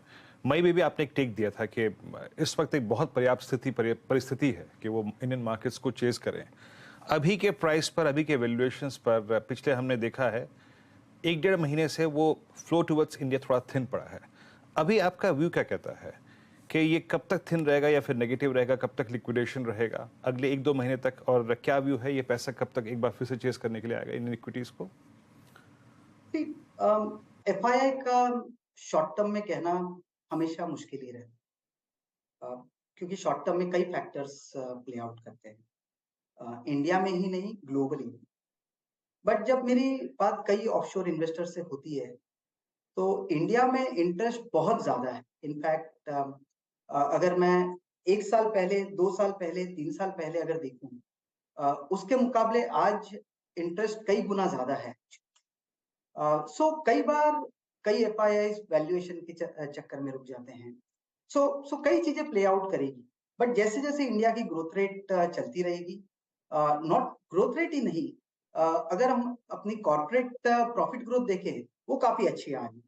सो शॉर्टर टर्म में फ्लोज ऊपर नीचे हो सकते हैं, बट लॉन्गर टर्म में मेरे ख्याल से एफआईआई का रिप्रेजेंटेशन इंडिया में इनफैक्ट कम है अगर ग्लोबल मार्केट में मैं देखूं, और ग्लोबली जहां ग्रोथ अपॉर्चुनिटी ज्यादा है वहां लॉन्गर टर्म में एफआईआई का फ्लो बढ़ता है। सो मैं इसको 1 महीने 2 महीने के नजरिए से देखने के बदले अगर मैं लॉन्गर टर्म देखूं, पिछले 20 सालों में भी बहुत कम साल ऐसे रहे हैं जहां एफआईआई का फ्लो नेगेटिव रहा है, एंड नेक्स्ट कई सालों में मेरे हिसाब से एफआईआई फ्लो एक्चुअली पॉजिटिव रहेगा। इनफैक्ट मैं यहां तक कहूंगा कि अब इंडियन मार्केट एफआईआई फ्लो के ऊपर ही नहीं है, इनफैक्ट अपने डोमेस्टिक फ्लोज भी काफी अच्छे हैं।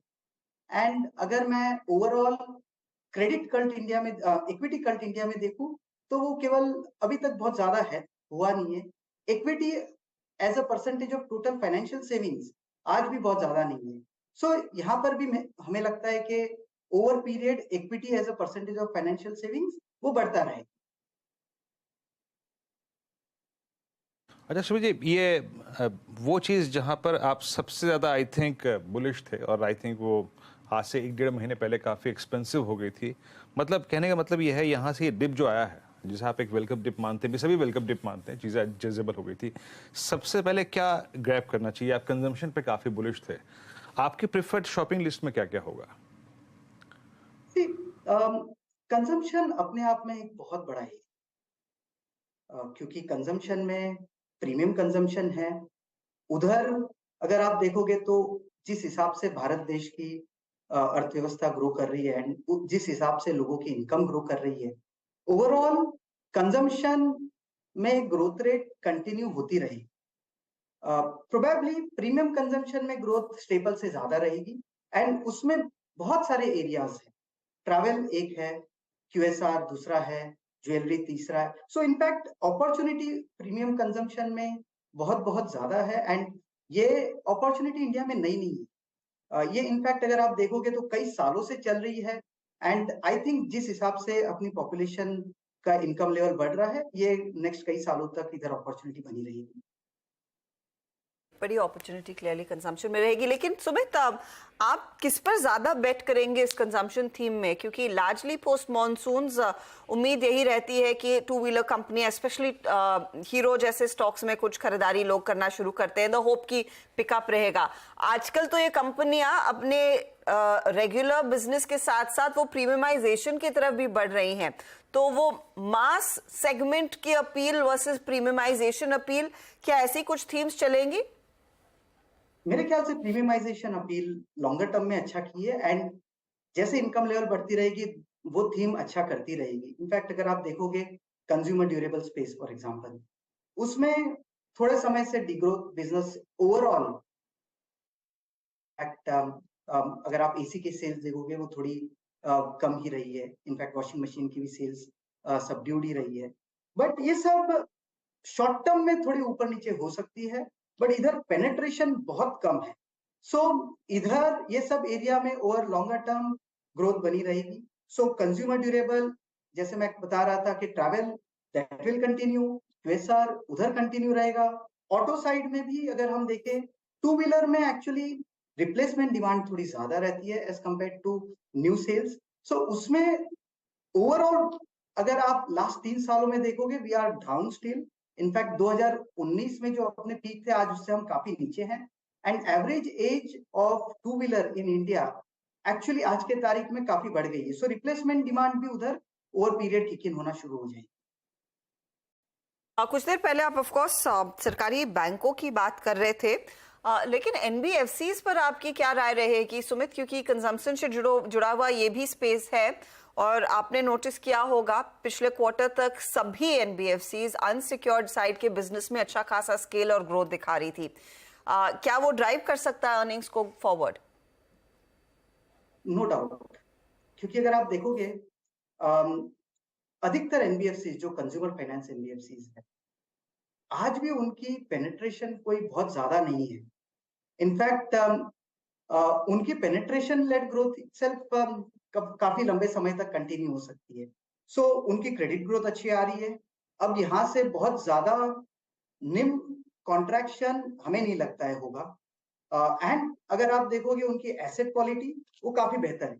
सो सब चीजें एक्चुअली कई एनबीएफसी के लिए सही जा रही है, बट हम लोग उसमें उसी एनबीएफसी पे फोकस करेंगे जहां पर उन्होंने कोई स्ट्रेंथ बनाई है, जहां वो अपने कंज्यूमर्स को बेहतर समझते हैं, जहां उनकी एबिलिटी है कि ग्रॉस एनपीए कम रखे, एंड ग्रॉस एनपीए ही कम नहीं रखे, ग्रॉस एनपीए के साथ में आरओई भी अच्छा आए और ग्रोथ रीजनेबल आए।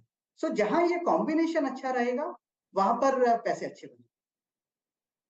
सुमित, एक व्यू मैं जानना चाहूंगा आपसे, इन पर्टिकुलर एचडीएफसी बैंक पर जिस तरीके की सेलिंग यहाँ पर हुई है, वो एनालिस्ट मीट आपने भी पूरी सुनी होगी। आपकी इन्वेस्टमेंट है क्या इस बैंक में और क्या व्यू है यहाँ पर अब?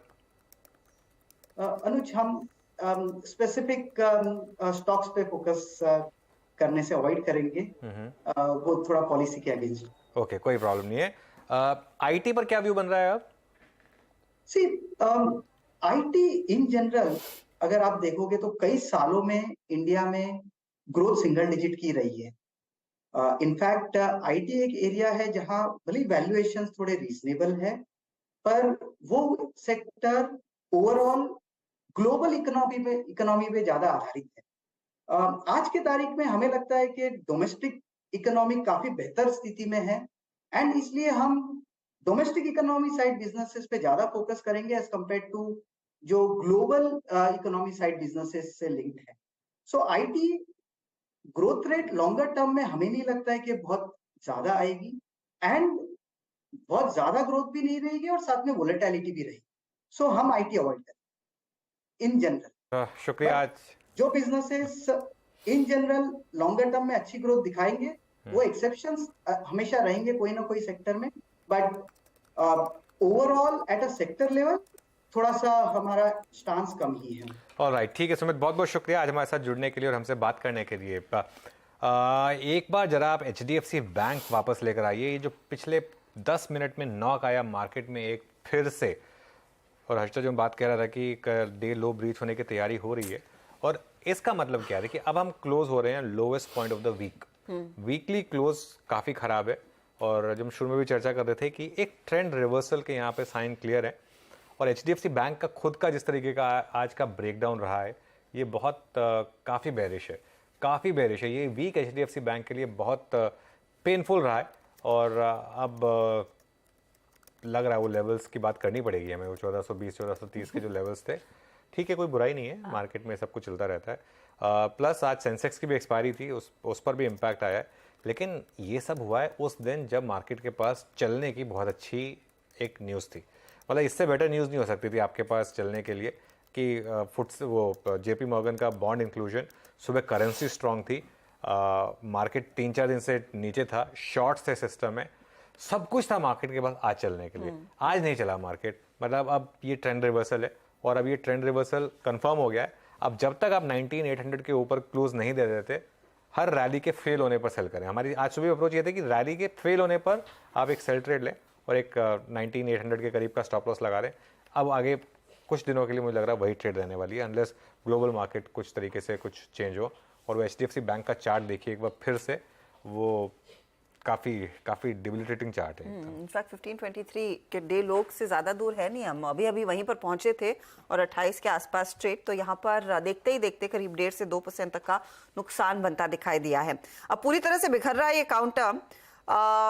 समित, एक बार इस पर एक चार्ट चेक दीजिए, यहाँ से क्या 1500 चैलेंज होगा, और अगर हाँ तो फिर निचले स्तर कितने खुल जाते हैं एचडीएफसी बैंक के लिए? देखिए अर्षदा, यहाँ पे अगर 1500 चैलेंज भी होता है तो भी ये ज्यादा दूर नहीं है, यहाँ से 2% की रेंज है। बट इम्पोर्टेंट है नेक्स्ट वीक, क्योंकि अभी ये जो स्टॉक है उसका जो नवंबर 2022 के जो ब्रेकआउट पॉइंट्स थे 1500 1520 उसके आसपास जाने के लिए तैयार है, तो वहां पे उसका एक कहीं ना कहीं लिटमस टेस्ट होगा। अगर ये 1500 का लेवल होल्ड नहीं कर पाता तो फिर प्रॉब्ली आपको वीकली टाइम फ्रेम पे 200 डेज सिंपल मूविंग एवरेज जो 1400-1420 के आसपास है, वहां पे फिर ये स्टॉक रीटेस्ट करने के लिए जा सकता है। तो इसलिए नेक्स्ट वीक इसकी प्राइस एक्शन काफी इंपॉर्टेंट है। 1500-1510 का लेवल एक इम्पोर्टेंट लेवल रहेगा और जिसको आपको क्लोजली वॉच करना है। चलिए एक काम करते हैं, फिर अब कल की तैयारी करते हैं, मतलब मंडे की तैयारी करते हैं। काफ़ी ख़राब क्लोज के बीच में BTST STBT ट्रेड्स लेते हैं, फिर यतिन को जोड़ेंगे डीलिंग रूम चेक के लिए। गाबा सर बताइए, बाय या सेल? आई थिंक सेल करूंगा। मार्केट लो से बंद हो रहा है। स्टॉक है जाइडस लाइफ, 606 का स्टॉप लगाकर चलना चाहिए और पॉसिबल के 580 और लोअर लेवल देखने को मिल सकते हैं। वीट चार्ट स्ट्रक्चर है जाइडस लाइफ का। ओके, तो जाइडस लाइफ और गावा साहब ने मंदिर का कॉल दे दिया है, तो अब मार्केट की तस्वीर वाकई में बिगड़ती हुई दिखाई दे रही है। जाइडस में एक सेल साइड का ट्रेड। रुचित, आपका ट्रेड क्या रहेगा? वेल, आईटी स्पेस में से एम्फेसिस पे खरीदारी की सलाह दूंगा। स्टॉक अपने 20 EMA के ऊपर अच्छा सपोर्ट ले रहा है और हम देख रहे हैं कि आईटी में ओवरऑल मोमेंटम थोड़ा पॉजिटिव साइड इंटैक्ट रहेगा। सो एम्फेसिस करंट लेवल्स पे खरीदारी करके जाए 2540 के नीचे के स्टॉप लॉस रखे और 2560 के अराउंड के टारगेट्स मंडे को एक्सपेक्ट कर सकते हैं। Emphasis BTST trade. और राजेश जी, आपका मन तो काफी पहले से ही मंदी खेलने के लिए मचल रहा था, आपका कॉल क्या होगा मंडे के लिए? नहीं ऐसा कुछ नहीं है वीरेन जी। देखिए, लेकिन जहाँ वीकनेस है और बेसिकली जब हम ट्रेड करते ज्यादातर ऑप्शंस में, तो हमें ध्यान देना पड़ता है कि कुछ मोमेंटम मिले। अगर मोमेंटम नहीं है तो फिर हमें ट्रेड लेके भी मतलब नहीं बनता। तो ऑप्शंस में भी हमें थोड़ा फोकस रखना पड़ता है। एनीवे, फार्मा में थोड़ा मोमेंटम है, वो मोमेंटम ज्यादातर बेयर साइड पे है और यहाँ पे फॉल्स आ रहे हैं। तो देखिए, आज में अगर सेल करना है तो definitely I would like to short Cipla. मुझे लगता है एक अच्छा शॉर्ट था, उसके बाद एक रिलीफ मिली और रिलीफ के बाद फिर से ये वीकनेस की तरफ जाएगा। तो Cipla at level of 1187 future में हम बेचेंगे। 1210 का स्टॉप लॉस रहेगा और इसका जो नेक्स्ट टारगेट दिखता है वो रहेगा 1140। ओके मानस, आपका ट्रेड कैरी करेंगे मंडे के लिए? देखिए, मंडे के लिए बाटा में बिकवाली करने का ट्रेड होगा, क्योंकि बाटा लोअर टॉप लोअर बॉटम बना रहा था। आज स्टॉक ने अपने 200 मूविंग एवरेज को ब्रीच किया, उसके नीचे गया है। वहां थोड़े बेहतर वॉल्यूम देखने को मिल रहे हैं, तो बाटा के फ्यूचर में बिकवाली करेंगे। 1630 के भाव चल रहे हैं। करंट लेवल्स पे बिकवाली करिए। 1646 का आपको स्टॉप लॉस लगाना है इस फ्यूचर्स में और 1600 के टारगेट सेट करने हैं। ओके, तो बाटा में एक सेल साइड का ट्रेड आता हुआ। आप समित के पास चलते हैं। समित, आप क्या सौदा लेंगे इस समय, तेजी या मंदी? सर देखिए, मार्केट पे ज्यादा करंट लेवल से बेरिश नहीं है, बट कोइंसिडेंटली सेम स्टॉक है बाटा इंडिया, जो हमारे यहाँ पे सेल के रडार पे आ चुका है। ये स्टॉक ने एक इम्पोर्टेंट सपोर्ट उसके ब्रीच किए हुए, तो यहाँ से हमें लगता है कि ये स्टॉक में और वीकनेस गहरा सकता है। 1580 के लेवल्स मंडे ट्यूसडे के लिए इसके लिए रहेंगे और जो स्टॉप लॉस लेवल रहेगा ये लगभग 1658 का होगा। ये भी बाटा पर दो व्यूज आ रहे हैं मंदी की तरफ। मानस और समित कह रहे हैं बाटा में शॉर्ट साइड का ट्रेड करना है, तो लगभग ज्यादातर ट्रेड्स जो है वो बिकवाली की तरफ ही आए हैं, सिप्ला और एम्फेसिस छोड़कर। चलिए अब यतिन को जोड़ लेते हैं, जो आपको बताएंगे आज की इस मुनाफा वसूली भरे बाजार में डीलिंग रूम में किन स्टॉक्स की सबसे ज्यादा चर्चा हो रही है। यतिन। हर्षदा, देखिए, मार्केट में थोड़ा बहुत सेंटिमेंट आज टर्न हुआ है। ऑब्वियसली थोड़े बहुत सपोर्ट जोन पे है, लेकिन जो FI हैवी काउंटर्स हैं जैसे कि सीमेंस और बजाज ऑटो, डीलर्स को लगता है यहाँ थोड़ा बहुत शॉर्ट सेलिंग करना चाहिए, क्योंकि शायद यहाँ डाउनसाइड आपको बहुत जल्द देखने को मिले। अगर हम बात करें सीमेंस की, तो यहाँ STBT की सलाह डीलर्स दे रहे हैं अपने क्लाइंट्स को। ओपन इंटरेस्ट में 4% का एडिशन हुआ है, यानी फ्रेश शॉर्ट्स इस काउंटर में देखने को मिल रहे हैं करंट सीरीज में। और डीलर्स को लगता है कि 3650 के पहले टारगेट्स के साथ यहाँ आपको डाउनटिक आता हुआ दिखाई पड़ सकता है। इसके अलावा बजाज ऑटो, यहाँ भी डीलर्स का मानना है कि काफ़ी सारे FIIs यहाँ बिकवाली कर रहे हैं और शायद यहाँ भी 80 से 100 रुपए की पोजिशनल डाउनसाइड आपको देखने को मिले। अगर आप फिर से एक बार ग्लोबली देखें तो इजिप्ट और नाइजीरिया में थोड़े बहुत फॉरेक्स के इश्यूज आ रहे हैं, जिसके कारण एक्सपोर्ट्स बजाज ऑटो को करने में दिक्कतें आ रही हैं। तो कहीं ना कहीं ये जो ग्लोबल सिनेरियो है और जो FIIs की बिकवाली है, उसके चलते शायद वीकनेस डीलर्स को लगती है बजाज ऑटो के शेयर में आनी चाहिए। ओके, तो बजाज ऑटो में दरअसल बिकवाली की पोजीशंस क्लियरली बनती हुई दिखाई दे रही है और सीमेंस जैसे काउंटर्स में अपॉर्चुनिटी भी देखने को मिलेगी, लेकिन दो सीमेंस बजाज ऑटो दोनों ही मंदी की तरफ ही बैठते हुए दिखाई दे रहे हैं। आपके लिए लेकर आते हैं स्थिति अब बाकी बाजार की। 17 पॉइंट नीचे निफ्टी बैंक आपको दिखाई देगा।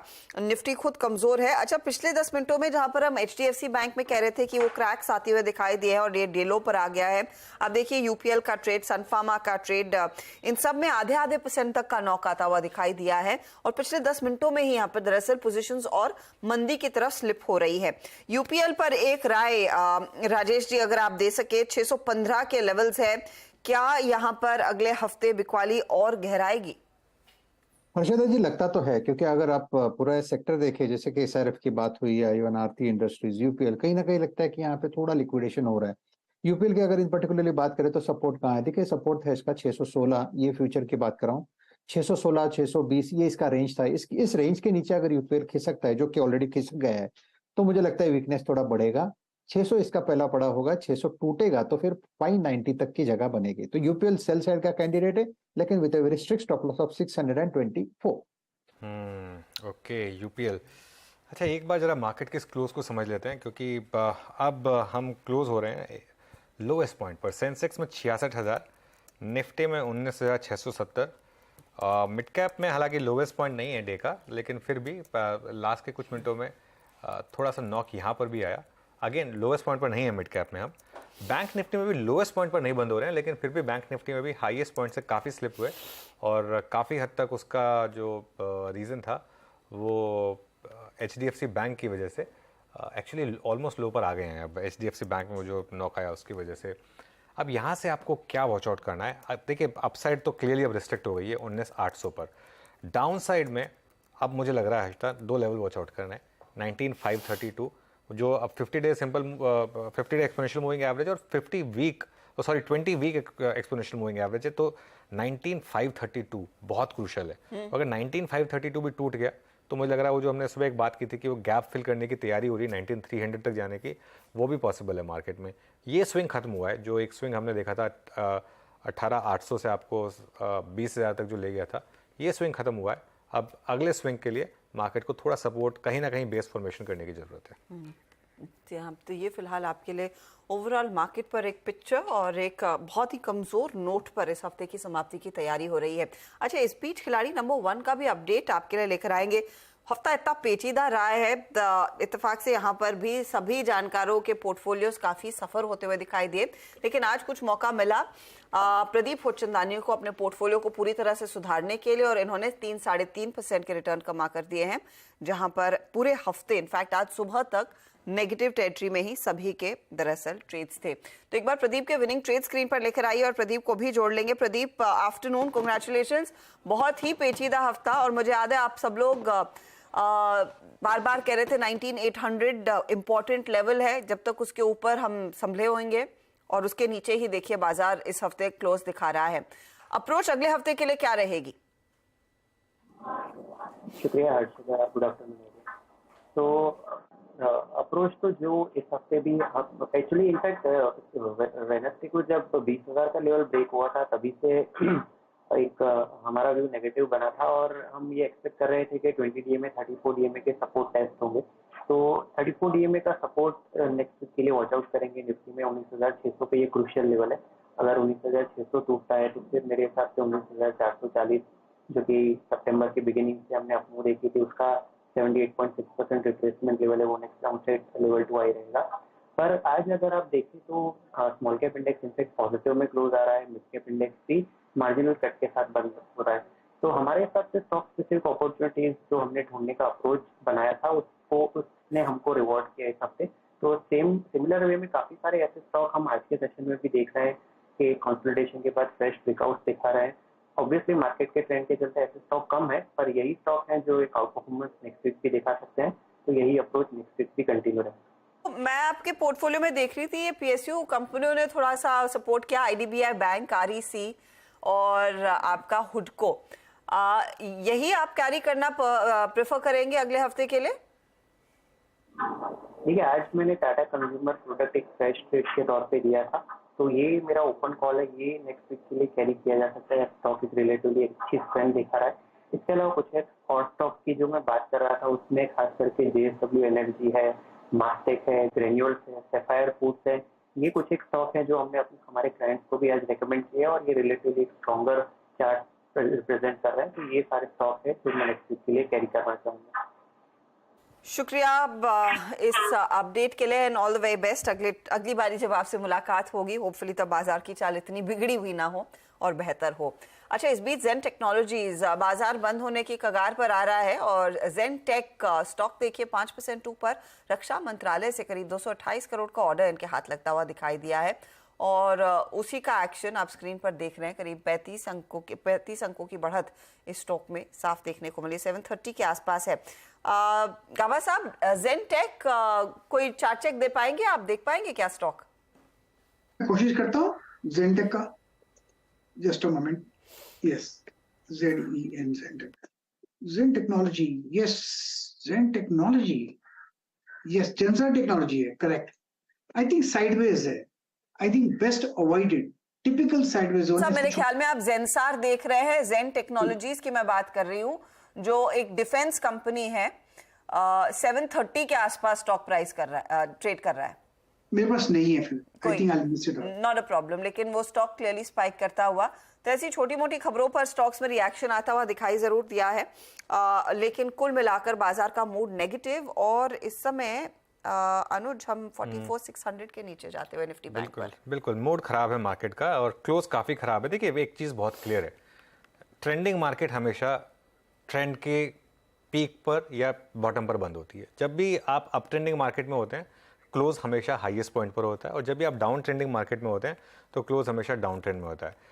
जब भी आप वीक में पोजीशंस ओपन छोड़ कर जा रहे हैं, अगर आप लोएस्ट पॉइंट पर बंद हो रहे हैं मतलब लोग शॉर्ट ओपन छोड़ कर जा रहे हैं। बहुत सिंपल लॉजिक है और कोई इसमें रॉकेट साइंस नहीं है।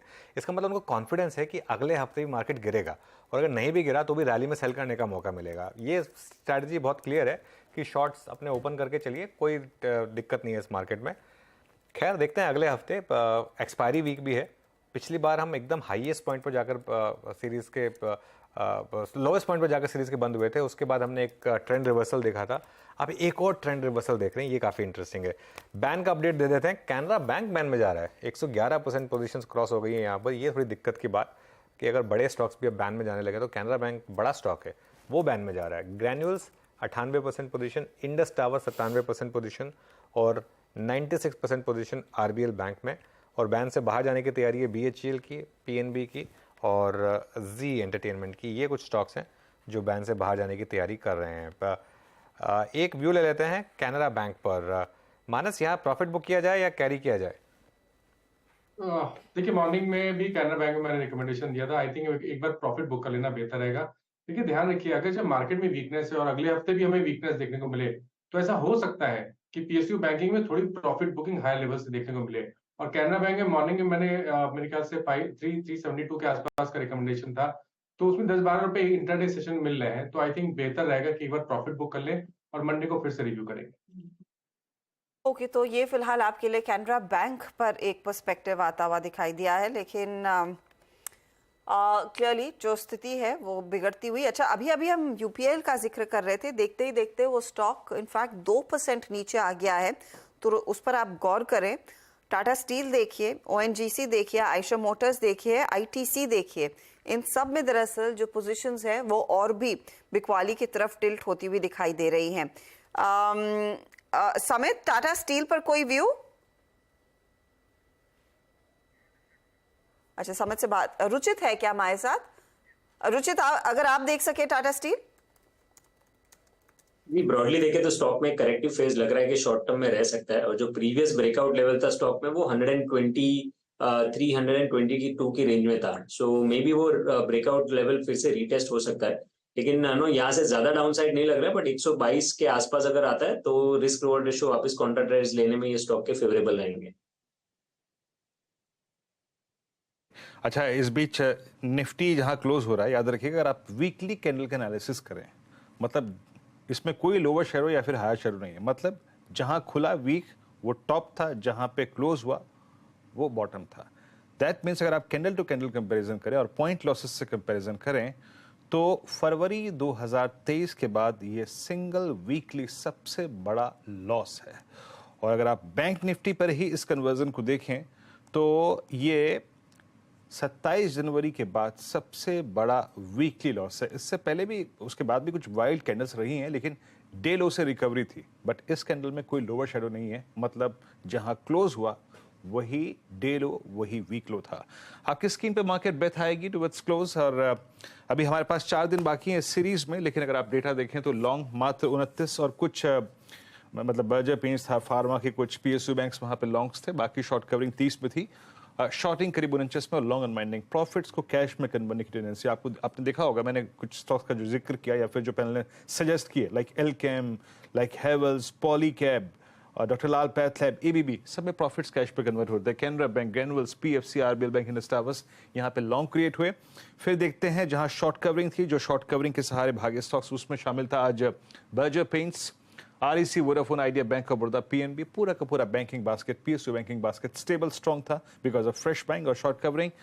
Info Edge, Zydus Life, Astral, doctor Reddy's, JK cement, ये सारे दिग्गज और भारी स्टॉक्स हैं। आप देखिए लॉसेस देखिए आप उस एस्ट्रल का 3.5% का, और लॉन्ग अनवाइंडिंग थी ग्लेनमार्क फार्मा में, Alkem lab, India bulls housing finance, lupin और दीपक नाइट्राइट में आज लॉन्ग अनवाइंडिंग नजर आई। प्रॉफिट्स जो थे वो कैश में कन्वर्ट होते हुए नजर आए। अनुज।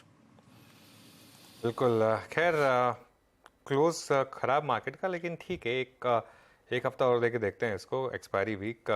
कुछ स्टॉक्स हालांकि अभी भी स्ट्रेंथ के साथ ही जा रहे हैं, जैसे आरईसी, पीएफसी, ये स्पेस अपनी अलग चाल चल रही है। और आईटी में एक अगेन बाउंस बैक है क्लियरली। आईटी में अगर आप देखें परसिस्टेंट सिस्टम्स, यहाँ पर एक फ्रेश ब्रेकआउट देखने को मिला क्लोजिंग में।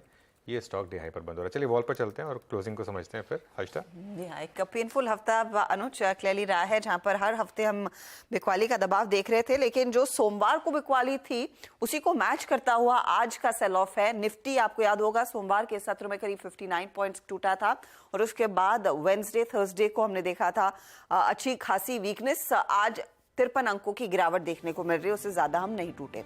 निफ्टी बैंक तोड़ मरोड़ कर फाइनल क्लोज जो आ रहा है वो करीब 20.2 पर पॉजिटिव टेरिटरी में आ रहा है, लेकिन डे हाई से हम काफी हल्के हुए हैं, ये आप ध्यान रखिएगा। 44,640 के आसपास से क्लोज आता हुआ। निफ्टी आईटी भी हल्के से पॉजिटिव टेरिटरी में। आज पीएसयू बैंकों का दिन था, यहीं पर सबसे ज्यादा एक्शन रहा, तो पीएसयू बैंक इंडेक्स आपकी स्क्रीन पर लेकर आएंगे। जिस तरह से आज सुबह में वो बड़ी अपडेट निकल कर आई है कि अब भारत दरअसल जून 24 से ग्लोबल बॉन्ड इंडेक्स का हिस्सा बनेगा। उससे हमने देखा सरकारी बैंकों में तेजी आती हुई, 3-3.5% का इजाफा। SBI, Canara bank, bank of Baroda, ये कुछ ट्रेड से जहां पर सबसे ज्यादा तेजी बनती दिखाई दी है। इंटरेस्ट ज्यादा देखने को मिला है एनकाउंटर्स में, इन्हीं की वजह से वो पीएसयू बैंक इंडेक्स दरअसल तेजी में रहा। और उसके बाद थोड़े बहुत छोटे मोटे बैंक्स में आरबीएल जैसे काउंटर्स, बंधन जैसे काउंटर्स में भी कुछ एक्शन तेजी की तरफ आता हुआ नजर आया। लेकिन कहां पर निफ्टी बैंक भारी पड़ा है, कहां पर यहां पर गाज गिरी है, एचडीएफसी बैंक क्लोजिंग तक नियरली 2% का नॉक स्टॉक में आता हुआ दिखाई दिया। फाइनल क्लोज जो आ रही है करीब 1.5% नीचे। लगे हाथ आईसीआईसीआई बैंक पर भी नजर डाल लें, और ये बैंकों की ही कहानी है जो दरअसल मार्केट को नीचे खींच रही है। निजी बैंकों में खासतौर से 0.83% का नुकसान आईसीआईसीआई बैंक पर। इंडसइंड बैंक हाउएवर वहां पर 3% तक के इंट्राडे गेन्स देखने को मिले हैं, और वो कुछ खड़ा था 1451 के आसपास। दूसरी तरफ आपकी नजरें होनी चाहिए कुछ और ट्रेड्स पर जो आज थोड़ी बहुत तेजी में बैठने की कोशिश कर रहे थे। टीसीएस जैसे काउंटर्स पर ध्यान दीजिएगा, इन्फोसिस जैसे काउंटर्स पर ध्यान दीजिएगा, क्योंकि उम्मीद थी कि यहां से सहारा मिलेगा, और कुछ सहारा टीसीएस ने जरूर दिया है। करीब 0.5% तक का इजाफा टीसीएस की तरफ से बनता दिखाई दिया। आप देखिएगा इन्फी की क्या हाल हुए हैं। हम सब जानते हैं टेक महिंद्रा में कुछ बीच में खरीदारी बनती दिखाई दी थी। इन्फोसिस फाइनल क्लोज तक करीब 0.39% नीचे रहा। टेक महिंद्रा में 1% के गेन्स आए, और विप्रो ऑफ कोर्स बैकफुट पर था। विप्रो के साथ साथ आईसीआईसीआई लॉम्बार्ड, जहां पर दोनों में ऑफ कोर्स विप्रो में सीएफओ का इस्तीफा और आईसीआईसीआई लॉम्बार्ड में सीईओ एमडी का इस्तीफा, वो स्टॉक नियरली 1% नीचे आता हुआ दिखाई दिया है। आखिर में यूपीएल जैसा ट्रेड एक गहरा नॉक ले रहा था। आप ध्यान दीजिएगा कुछ और काउंटर्स पर, इनफैक्ट अभी हीट मैप पर आ ही जाते हैं तो वहां पर साफ दिखाई देगा कि किन स्टॉक्स में ज्यादा पोजीशंस बिकवाली की तरफ आती हुई दिखाई दी है। Wipro, doctor Reddy's, UPL, Cipla, Bajaj auto, HDFC bank और अल्ट्राटेक सीमेंट, ये इनफैक्ट वो मंदी वाले ट्रेड्स रहे। आईटीसी में हमने देखा 1% का नुकसान। डीवीज लैब पावर ग्रिड जैसे काउंटर्स में करेक्शन देखने को मिला है। इंडसइंड बैंक, मारुति का ट्रेड तेजी में, M&M में तेजी देखने को मिली। एशियन पेंट, बजाज फिनसर्व जैसे स्टॉक्स थे जहां पर खरीदारी जरूर बनती दिखाई दी है, लेकिन स्क्रीन ज्यादा आपको लाल दिखाई दी है। और इस हफ्ते अगर आप ध्यान देंगे एक अच्छा खासा करेक्शन दरअसल निफ्टी में देखने को मिला है। कहां हमने शुरुआत इस हफ्ते की 20,000 के ऊपर की थी और आज हम क्लोज दिखा रहे हैं 19,685 के आसपास। तो ये रहा इस हफ्ते का मूव। इनफैक्ट वीकली अगर आप देख सके कि मूवर्स कौन से रहे हैं निफ्टी में और निफ्टी बैंक में, तो आपको साफ नजर आएगा कि यहाँ पर जो बड़ा गेम था तेजी की तरफ, उसमें एशियन पेंट, पावर ग्रिड, कोल इंडिया, सरकारी कंपनियों में तेजी देखने को मिली है इस हफ्ते भी। वो एक फॉलो थ्रू नजर आया। टाइटन जैसे स्टॉक्स, ब्रिटानिया जैसे स्टॉक्स, एनटीपीसी जैसे स्टॉक्स में खरीदारी जरूर बनती दिखाई दी, लेकिन लूजिंग एंड पर एचडीएफसी बैंक सबसे ज्यादा कमजोर। 8% का करेक्शन एचडीएफसी बैंक में देखने को मिला है और पिछले 3 ट्रेडिंग सेशंस में सबसे ज्यादा प्रेशर अल्ट्राटेक, विप्रो में भी दबाव देखा गया। और सरकारी बैंकों में आप देखिए सेंट्रल बैंक, यूनियन बैंक जैसे स्टॉक्स थे मिड कैप साइड पर जहां पर तेजी देखने को मिली है। तो ये फिलहाल इस मार्केट की एक बड़ी थीम उभर कर आई है। पिछले हफ्ते भी हम कह रहे थे कि पीएसयू बैंकों में अच्छा खासा जोश रहा, इस हफ्ते भी पीएसयू बैंकों की मदद मिलती हुई दिखाई दी। बिल्कुल। चलिए अब वीकेंड एंजॉय करिए। और ये वीक ट्रंकेटेड था, अगले हफ्ते फुल वीक और एक्सपायरी वीक, तो आप मंडे को मिलेंगे वीरो। बिल्कुल, सोमवार को फिर होगी मुलाकात। और हर्षदा, मैं, नीरज जी, आशीष, अनुज मॉर्निंग कॉल लेके 6:57 पे और 7:57 पे मुनाफे की तैयारी। तब तक के लिए नमस्कार and have a nice weekend.